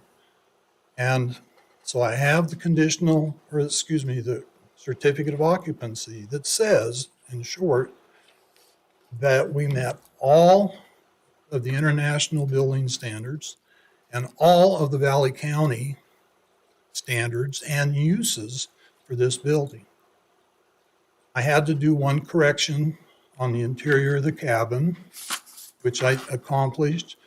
The building official the following year sent me an email, which I have that says, my question to her is, am I now good to go? And her response was, yes, you've completed everything and you're good to go. So for the last 8 years, here we have been thinking that we did everything right, involved all of the people that we needed to. This was placed on a structure as specified in the building code. It just wasn't placed on a building because of the soils, the orientation, it wouldn't work, the gabled ends wouldn't orient, a lot of other aspects into this problem. So that's where I'm at. And I'm just asking the commission to consider that the unintended consequence of having an 8 square foot requirement for CUPs on PV panels like this. You guys are going to be looking at this stuff all the time. Mr. Faulkner, when did you get your occupancy permit? Was it 8 years ago? Yes, sir. And is that also the same time that you would have installed that Yes. solar panel? Yes, sir. So 8 years ago, so that'd have been. All of it, it was I think it was 2015 is when we actually got the occupancy. Okay. So that's The my questions case. for Mr. Faulkner. I have a couple. The electrical permits that you show, Renewable Resources of Idaho, that was the permit to hook this up, Yes. the solar unit? Yeah, actually, the company was called Solar Cascade, and his contract electrician actually pulled the permit. That is that permit. You've got Yes. a permit for that. Yes, and so when you look at the web permit, it talks about, it specifies in there that this is an off-grid PV system. It's a 48 volt DC system, and works, like I said, it works great, but we only use it half the year. And also, I believe you presented this to us as evidence, the building permit, because I that's did. something you would, did you have it? Yeah, The building I'm the one that permit? gave it to you, yes. So there would have been one similar to this out there on your property. They post that building permit and check off as they do. I have it in the truck. That's what Does I'd it like. have all this red ink? No, it doesn't. That which is interesting is the red tag only has the checklist for the foundation, but none of the rest of the inspections are signed off on the red tag. So you weren't aware of these violations at that time? No. The other thing I was told is that apparently this violation has been in the file for some time, and it wasn't until the new compliance code officer came on board, she was made aware that I had this compliance. And my question to her was, when did this happen? How long has it been sitting in the file in the P&Z folder and just sitting there without me knowing about it until just recently? So I'm a little frustrated, thinking that like I said, we've done the right thing. We were upfront, we were transparent all the way through this process, and to have this happen at this point has just been frustrating. Is your septic system anywhere near this solar panel? Actually, it is. It's a pressurized sand filter system. Garrison's did the work for us, but I work closely with DEQ out of McCall. I used to work with these guys anyway. But we developed this sand pressurized system. Down below the cabin is the tank. It's a 1,500 gallon double tank. It pumps up to, see where these rocks are on the driveway? Right.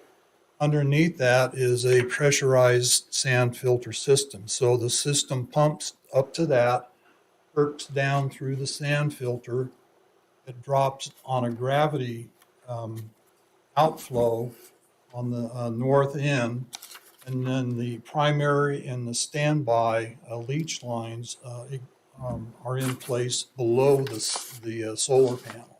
So you have a tank and pressurized sand mallet that goes out into leach line. Is that correct? That's what we did. And this isn't affecting any of that or the permit or the, No, because again, we had everything in mind. We had the septic in place, and then we were very cautious to make sure that the placement of this would get the number of hours that we needed to power the system, but also to avoid any problems with our pressurized sand system.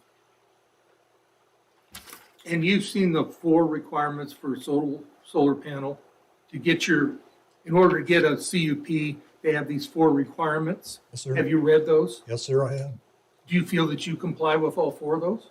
Yes, sir. The total height from the ground to the top of the panel, the PV array, is 13 feet. Right. The closest, there's 2 property lines here. The upper one is Collier View. The other side on the north is a lot. The closest distance is 43 feet. That's from the center post to the property lines. And any neighbors complained about what you've done? No, we were the only ones in the neighborhood when we did all of this. And since then, we've had people with trailers move in. We've had people that have built two cabins. And so they're very familiar with it. I've asked them recently, did you guys file a complaint against me? Because, I can't figure out where this is coming from. And no, we've had no complaints. And then I can't remember what the 4th one, the reflective surface, it does not reflect at all, partly because the angle that it sits at does not allow a reflection. We're on a hillside. We have no neighbors adjacent to us. And because we use that single axis power head, it moves with the sun. And so it just absolutely eliminates any reflection. What are you looking at, Commissioner? The 4 questions. It's on the second page. I mean, I could, but I'm good. Is that on the state permit? On page 2. Page 2. Of the state permit? No, of your 5G-1. packet. Site or development standards. Oh, Dash okay. 5G-1. So the 3 questions the staff asked was about grandfathering. I get that. I am a grandfather, but I don't think in a building's, perspective, that's probably a term. But the state has actually addressed that. And it's in Idaho code 394116 in the Idaho Building Act. And what it says is that the building standards that are used are those that are in place at the time the application is accepted. So, you know how that works. The new building code comes out, it's in affected the January 1st the following year, yada, yada, yada. So my certificate of occupancy is based on the But 2012. that's a moot point because you meet all the standards of today. Correct. I'm seeing this as more of a misunderstanding between you and the building department, or you and P and Z. P&Z, the certificate of But occupancy. he only saw the building inspector. He didn't know about P and Z. It was on the face of the building permit. Did he ever see that one? Yes, he signed it down here.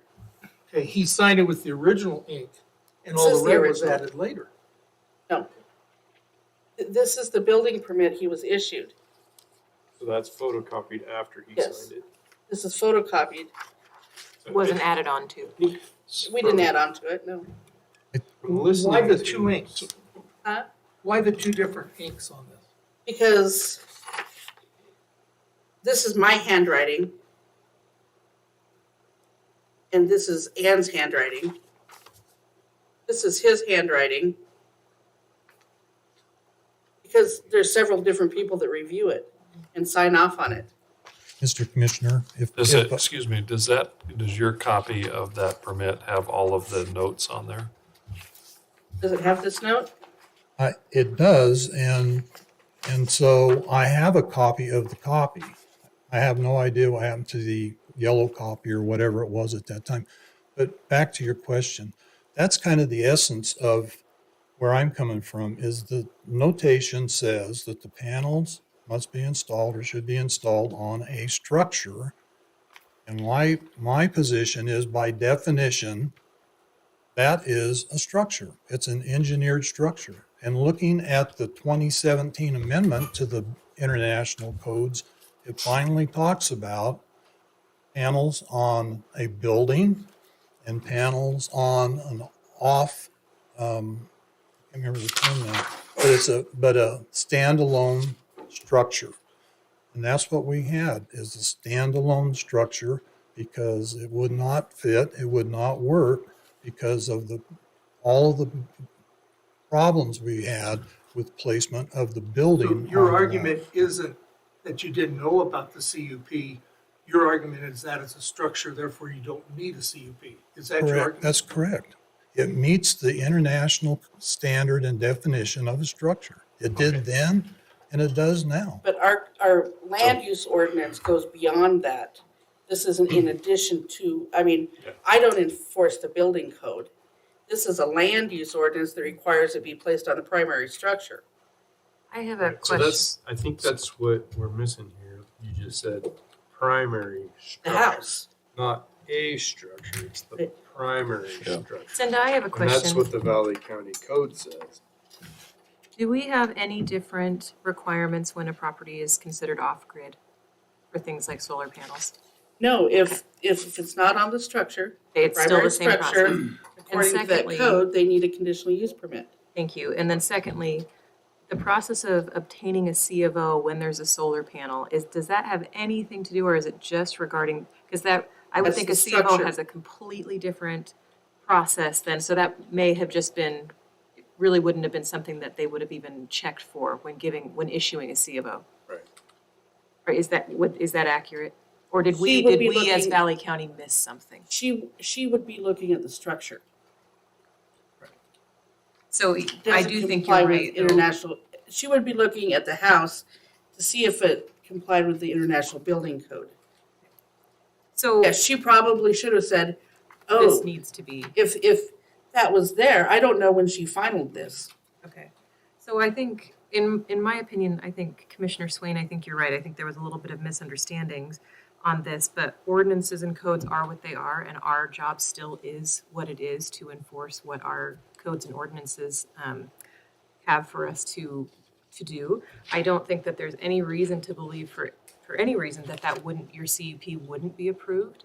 But we just went through this process. It was slightly different, but still the case that panels were erected on a property that had already been built, and they did need to come back through for this process. So my opinion still is that the CUP process should still be gone through. Yeah, we have to stay consistent. At the CUP where the applicant didn't show up, he has his built too. Right. The one out on Clearview Lane by Finn Church, they had theirs built and had to come in. They actually had to take theirs down, but Mike, I know. one more comment, then we'll try to wrap it up. Excuse me? I said, go ahead and make one more comment. and then- I don't have any issue with what you want to do on CUPs and the current, I understand, that's what I used to do, so I get it, how it changes. The problem that I have here is that we use the terminology interchangeably in code and all different parts of code, not just section 9, but and 6. When you go back, the county said that if it's going to be electrical, plumbing, or HVAC, we defer to the state, okay, for permitting and all that other kind of thing. And the international codes are those that are the standards. And when you look at the international code definition, there's a distinction between a building, a dwelling, and a structure. And my argument is that I took this and we took this, it wasn't just me, but we took this as that is a structure that met the intent of placing solar panels on a structure. It just doesn't happen to be on a primary residence or whatever other term you want to use. It was placed on a engineered structure. And by today's standard, amended again in 2017, they finally addressed this type of an issue. But it was the intent that it was placed on a structure as defined by the 09 and 2012 International Building and Residential Codes. Thank you. Thanks, Mike. Any other questions? I don't think so at this time.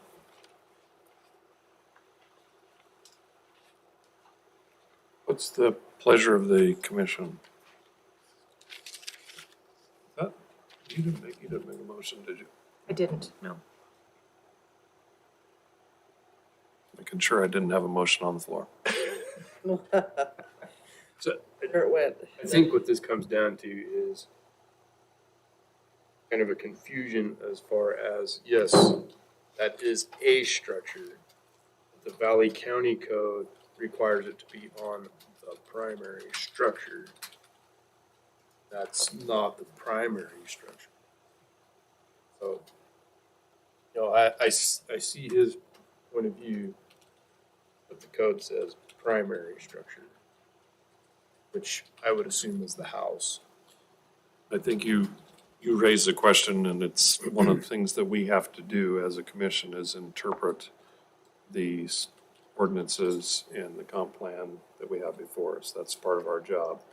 And if we interpret it to mean a structure like that, or we interpret it to mean a structure like a house, and that's our job, is to make that interpretation. And my line of questioning was, I thought there might have been some culpability with the county not expressing correctly to him. There was a misunderstanding. But it finally led to what is a structure. I don't consider that a structure by definition. Cindy, I have one question. When did the solar panel ordinance go into effect? Do you remember? 2010. 2010, okay. And I can tell you the history of that. If it wasn't on the house, then I it think that- required the conditional use permit, so you didn't put it on something like this in front of your neighbor's window instead of in your view. And we've had a number of these cases in the last 12 months. I don't know how many, but So, half a dozen. not to interrupt, sorry. So go ahead. If you put solar panels on your shop or your barn, those also are not the primary structure, right? By terminology, aren't they Well, they're primary structures. I Secondary mean, or your house and tertiary. your garage are primary to your residential use. Is how we would interpret that. A solar panel on a roof isn't going to affect anybody's view. It's these things, these types of structures, that is a structure. Yeah. That we want to make sure they're located properly. I think the intent was the freestanding solar panels like this, like the ones we've seen over the last 12 months in, these similar cases refer to the freestanding type. I tend to agree that it's probably something we ought to run through the process. So it's a matter of having the right paperwork in the right folder. Right. at the county. Right, and we can talk to You the, should appreciate that, right? I mean, federal guy, an ex-federal employee having the right paperwork in the right folder. For us, it's a big deal also. Mr. Chairman, I would move that we deny the appeal of administrative decision that a conditional use permit is required for solar panels at 505 Collier View Road. Is there a second? Second.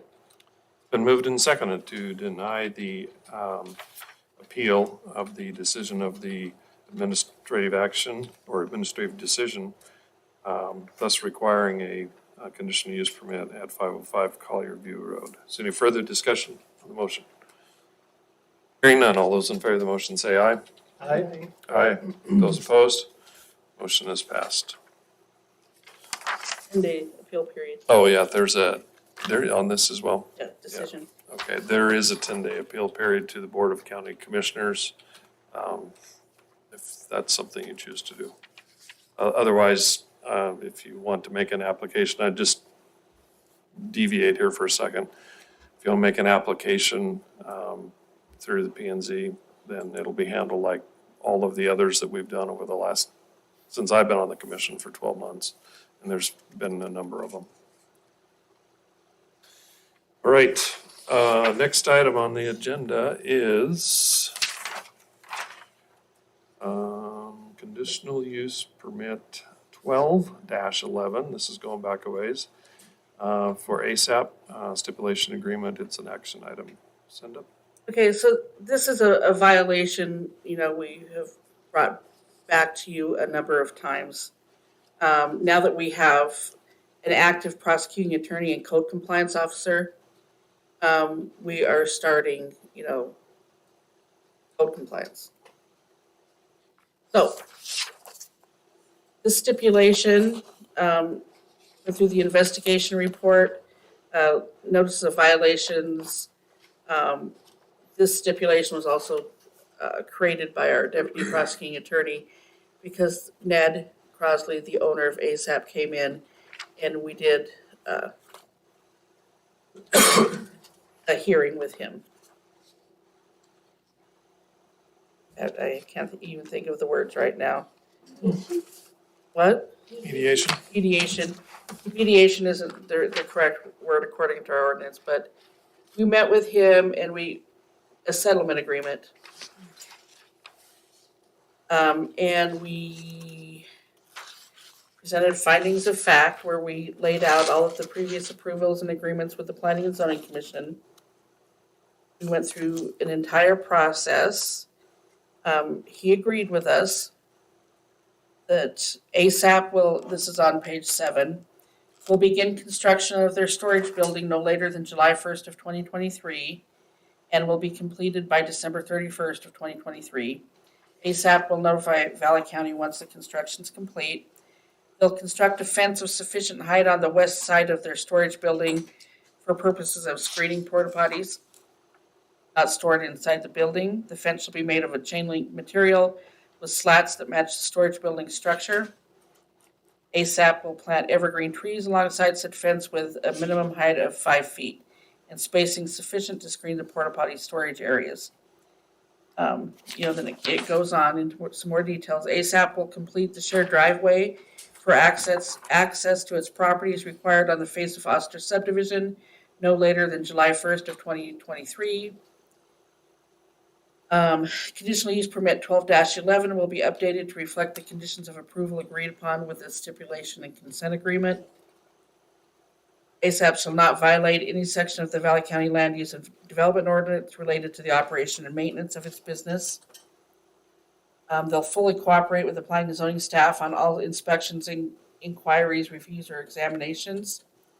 The agreement will expire January 1st of 2024 and shall become effective upon the signatures of the parties.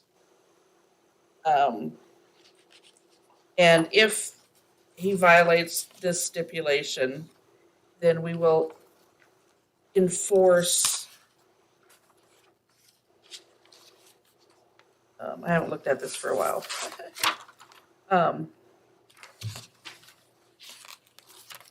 Page 7, the consent agreement for violations of the CUP failing to take the necessary corrective action.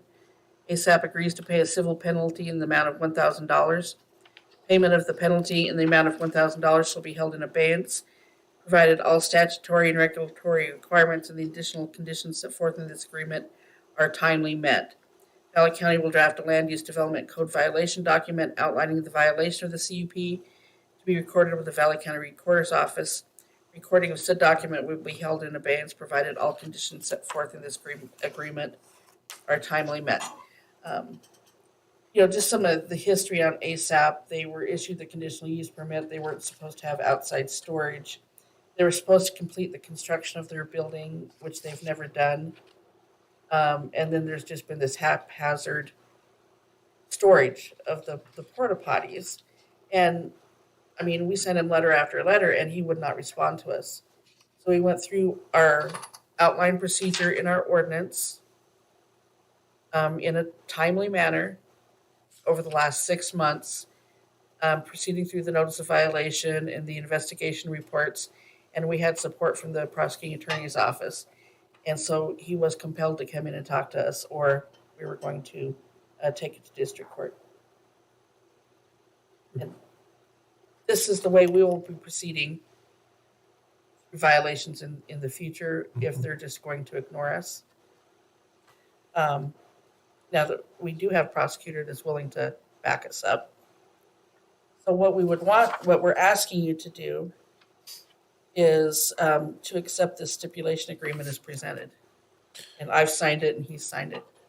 So it was mediated between the county and the party. Yeah, he came in and spoke with Brian Oakey, the deputy prosecuting attorney, and myself. Right here, and we came to an agreement. This is how you're going to cure this violation. Okay. Any further questions for Cinda? So that was CUP 12-11, so 2011 when you applied for it? 2012. 10 years ago. Mr. Chair, I move that we ratify this agreement. Is there a second? Second. Moved and seconded that we ratify a stipulation agreement for conditional use permit 12-11 ASAP. Any further discussion on the motion? Hearing none, all those in favor of the motion say aye. Aye. Aye. Those opposed? Motion has passed. People said they wanted code compliance, and we have a prosecuting attorney now that will work with us, and you can expect to see more of these. Great. Okay, the next item on the agenda is election of officers. And that's a discussion we have to elect a chairman and a vice chairman, is that correct? Chairman, vice chairman, and secretary, and I'm your secretary, please. Yeah. We're all okay with that. We one time tried to recommend somebody else, but Oh. What? Why the heck would you do that? to irritate me. I'm going to speak for a minute. I'm not necessarily wanting to be chairman. However, if that's what you want me to do, I'll do it. Got a lot on my plate, but I just thought I'd get that out on the table right away. But if it's your preference, I will serve you. But if someone else has a burning desire to do that job, step forward. I would love to ask that we go through kind of the list of seniority and see if there's somebody, Scott, I think you're most senior, but I didn't figure you'd want. And then Catlin, you're a fantastic chairperson. I don't know what to call you. Is it chairwoman? I don't know. Chairman. Mrs. Chairman is Let's not go there. Mrs. Chairman? But Catlin, I think you're a fantastic chairman. So I don't know if you're interested in that position, but I would definitely recommend that you for that if you'd like it. Since Commissioner Roberts has expressed his Would- desire to not, yes, I would be okay with that. Yeah, I think that's appropriate. We need to make a motion. We do. I would move, well, actually, should we figure out the rest of these first before we motion for it? Or do Well, you want us to motion each one? Since I'm still chairman for just a Yes, second. yes, Yeah, are there any other motions or nominations for chairman? Hearing none. All those in favor of Catlin as becoming the chairman of the Planning and Zoning Commission, these are for 1 year, is that correct? Yes. Second on that. Yeah, is there a second of the nomination? I'll second it. I think you did, okay. All those in, we're not even called for discussion, you can't back out. Yeah, so right. you're- This is it. You got me at a late hour. All those in favor of the motion say aye. Aye. Aye. Those opposed? You didn't vote. Congratulations. That'll be really handy for us for signatures and stuff, because she is in close proximity. It's true. Instead of running plats here and there, yeah. Okay, we have 2 other positions to fill. One is the secretary, right? Secretary and vice And the chairman. vice chairman. So let's do the nominations for vice chairman. Is there any nominations for vice chairman? I nominate Sasha. I would be prefer vice not chair. to be really honest, until I've been here a little longer. Well, you and Ken are equal. I think Ken would be the more appropriate choice on that, to be really honest. So Ken, didn't if you're, figure he wanted if you're that willing either. to be vice chair, that would be my preference. Is that okay? Yeah, that's, fine. I mean, I can step I in will and amend fill my in. nomination to nominate Ken. A second. Oh, that. yeah. I'll second that. Second it. You're the chairman now, you can. I think you can finish Oh, I'll up the finish the meeting. meeting. It's Okay. not official yet. Are there any other nominations for vice chairman? Hearing none, all those in favor of the nomination, say aye. Aye. Aye. Those opposed? Motion has passed. Okay, nominations for secretary. I'd like to make a motion that we nominate Cinda for secretary so that she continues to smile at us. I will second that. Without objection, is there, we'll cast a unanimous ballot for Cinda as secretary. Hearing no objection, so ordered. Okay. Meeting Next is meeting dates for 2023. We do, then this is just for work sessions? So we have regularly scheduled meetings by our bylaws, the Yep. second Thursday of every month. Great. What I'm asking you to do, if you so choose, is to preset our work sessions, because we have a lot of work to do this year. And to come to an agreement, and maybe you want to do it at the next meeting, of when we are actually going to have these work sessions. Didn't we try doing it on Wednesdays? Well, Scott can't meet on Wednesdays. Oh, what day did we, what And I day were can't we do doing? Tuesdays usually. What days were we doing earlier this year? We're doing Tuesdays. Oh, okay. Mondays might be the best day for us to, does that work, you guys? Say Possibly what, for- what day? Was it during the day? No, they're evenings too, yeah, so What can we start earlier, though? we could start earlier. So could we do Mondays and figure out if it's the first Monday of the month or the second Or Monday? the regular meeting or the work session? The work sessions. Okay, so is everybody in agreement on the second Thursday of? That's by bylaws. You guys can't change You don't that. get to vote on that? Yeah, that just We has. can change that if we Well, want to. if you want to amend your bylaws, and it has to be put on the agenda and all that stuff. Can we change it to start at 5? The regular meeting, I wouldn't. 'Cause there's, I know, That's 'cause pretty people tough can't for come. People that drive Right. Yeah. further than 2 minutes. Hey, we did change it from 7:30 to 6 o'clock. well, that's okay. That's an Gosh, improvement. I'm you good can't with that. even- Years ago, it was 7:30. Oh, man. And we had late Killed me. meetings. We had late meetings. Okay. So if we're doing Mondays, and so it's the second Thursday, so what if we did the third or fourth Monday? We will run into federal holidays. That's on true. Mondays a It's lot. really true. That's true. Terrible. Martin Luther But King. Friday is gonna be presidents. really rough too, I feel like. Oh, we can't do Fridays. No, Fridays, Okay. count me out. Yeah, right. So Tuesdays are only bad for me the week of planning and zoning because I have other meetings. Right. And I What if you think did it twice a there week is and too there? much to prepare for. Right, so Is the that why we first did, I think we did the third Tuesday That's after fine. the did. second Thursday. Oh, let's do that again then. Can we start earlier? I mean, can At all of 5. you meet here like 4 o'clock Oh, for So sure. Sometimes.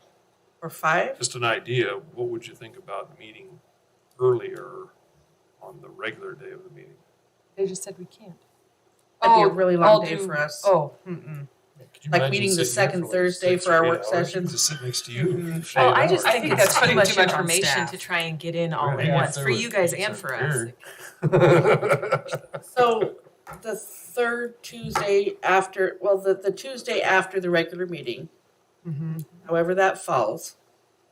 And then we could give you your work session materials.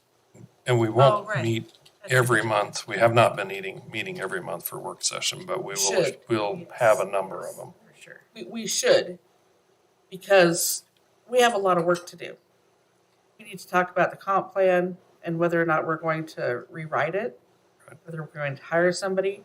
We need to continue the discussions about subdivisions and definitions and types. We need to talk about overlays. We have a lot of things to talk about and work on. And if we get done, then we could, discontinue those work sessions. I agree to the monthly ones if we keep them to no more than 2 hours. You're the chairman. That's your job. You're still chairman Oh, right now. No, for those, you're gonna be chairman. Chairman, can we start at 4 or 5 and then not go? Go Because 4 to sometimes 6. 3 hours is okay. So It's for, tough. 4 is tough for you. 5. I mean, it could happen. Well, actually, 4 o'clock on Tuesdays are tough for me because we do everything on Tuesdays. 5 5? 5 to 7. 5 to 7. or until. And we college. said third Tuesday. That's the third Tuesday. It's the Tuesday after the second Thursday. That'd be the third Tuesday. Well, sometimes it might not be. I'm just going to alert everyone that I'm going to miss the first I one think that in is the third. February. I will not be here. That's all right, I'm gonna miss April. You be here for the regular meeting? Is it on the 9th? Yes. Then yes. Okay. Got it. Of Okay, so February. then with that in Starting mind, in it would March. be, so our first work session would be the 14th, Valentine's Day. Oh, no, let's start in March, Oh, in March. if you don't mind. And then that will give us time So to this get would all that be subdivision stuff back together. Second Thursday, so that will be. Get our packets started March again. Okay. So Unless the- you guys want to meet on February 14th. Is that the third Tuesday? Mm-hmm. You're kidding. No, This can't no. be. It's the The 14th. 21st would be the third Tuesday. Yeah, The 21st would be? I can't do that. I can't do that either. But it's not the third Tuesday. We're meeting the Tuesday after The meeting. regular Yeah, meeting. so it's the 14th. Oh, It would be the 14th. not the third Tuesday. No, just the Tuesday following the regular Tuesday meeting. following. So 5 days after your regular meeting. Okay, so so then it's gonna be March 14th. That conflicts with my 4-H Leaders Council almost every week then. So it has to be the third Tuesday if I'm gonna be able to do it, because Leaders Council is the second Tuesday. Okay, so the third Tuesday. So can you be here the third Tuesday, Catlin? Of February, no. Yes. No.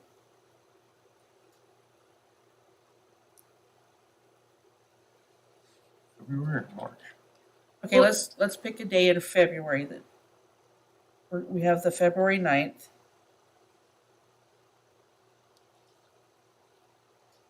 Catlin, when can you be here in February for a work session? I'm literally gone for 2.5 weeks in Okay, February. so Catlin won't be here in February, so you guys want to meet February 21st. So we'll go back to the third Tuesdays. Mhm. February. can do that. The third Tuesdays of every month. Which means I'll never get a vacation. Well, for March, I'm glad we're talking about this because I think that's going to fall right in spring break. It is. The third Tuesday, Um, the 21st. I thought McCall always went the last week. McCall starts on the 17th.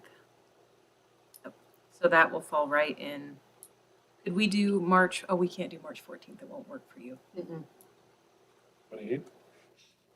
So we've got February 21st. But I plan my travel, state visits around. Ken, I can't hear you. Oh, I'm just saying that I'll plan my travel and state visits around what's decided guys here, for the decide. most part of it. I can do that. What if we do the How Wednesday about the following third, the how meetings? about the third Thursday? Of every month, no. How about the Wednesday following the meetings? We can do that. What if we Scott change can't them meet. every month? Scott, are you, I can't do guess Wednesdays. and maybe that's just what we have to do is change them every month. Yep. We have to discuss it at the end of every single P and Z Set a meeting. date and pick Yeah. a date. That makes Okay. more Yeah, sense. because That's fine. Yeah, I think that's a better For way. now, Good with till- February 21st. So we can all do the 21st except for Catlin.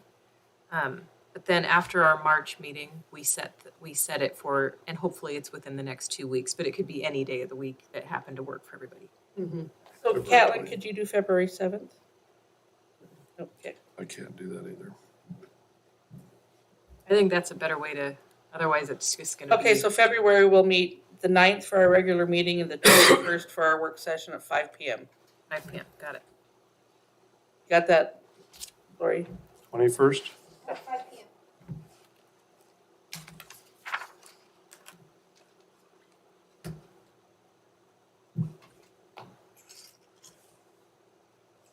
Something else going on Valentine's Day and I can't remember what it was.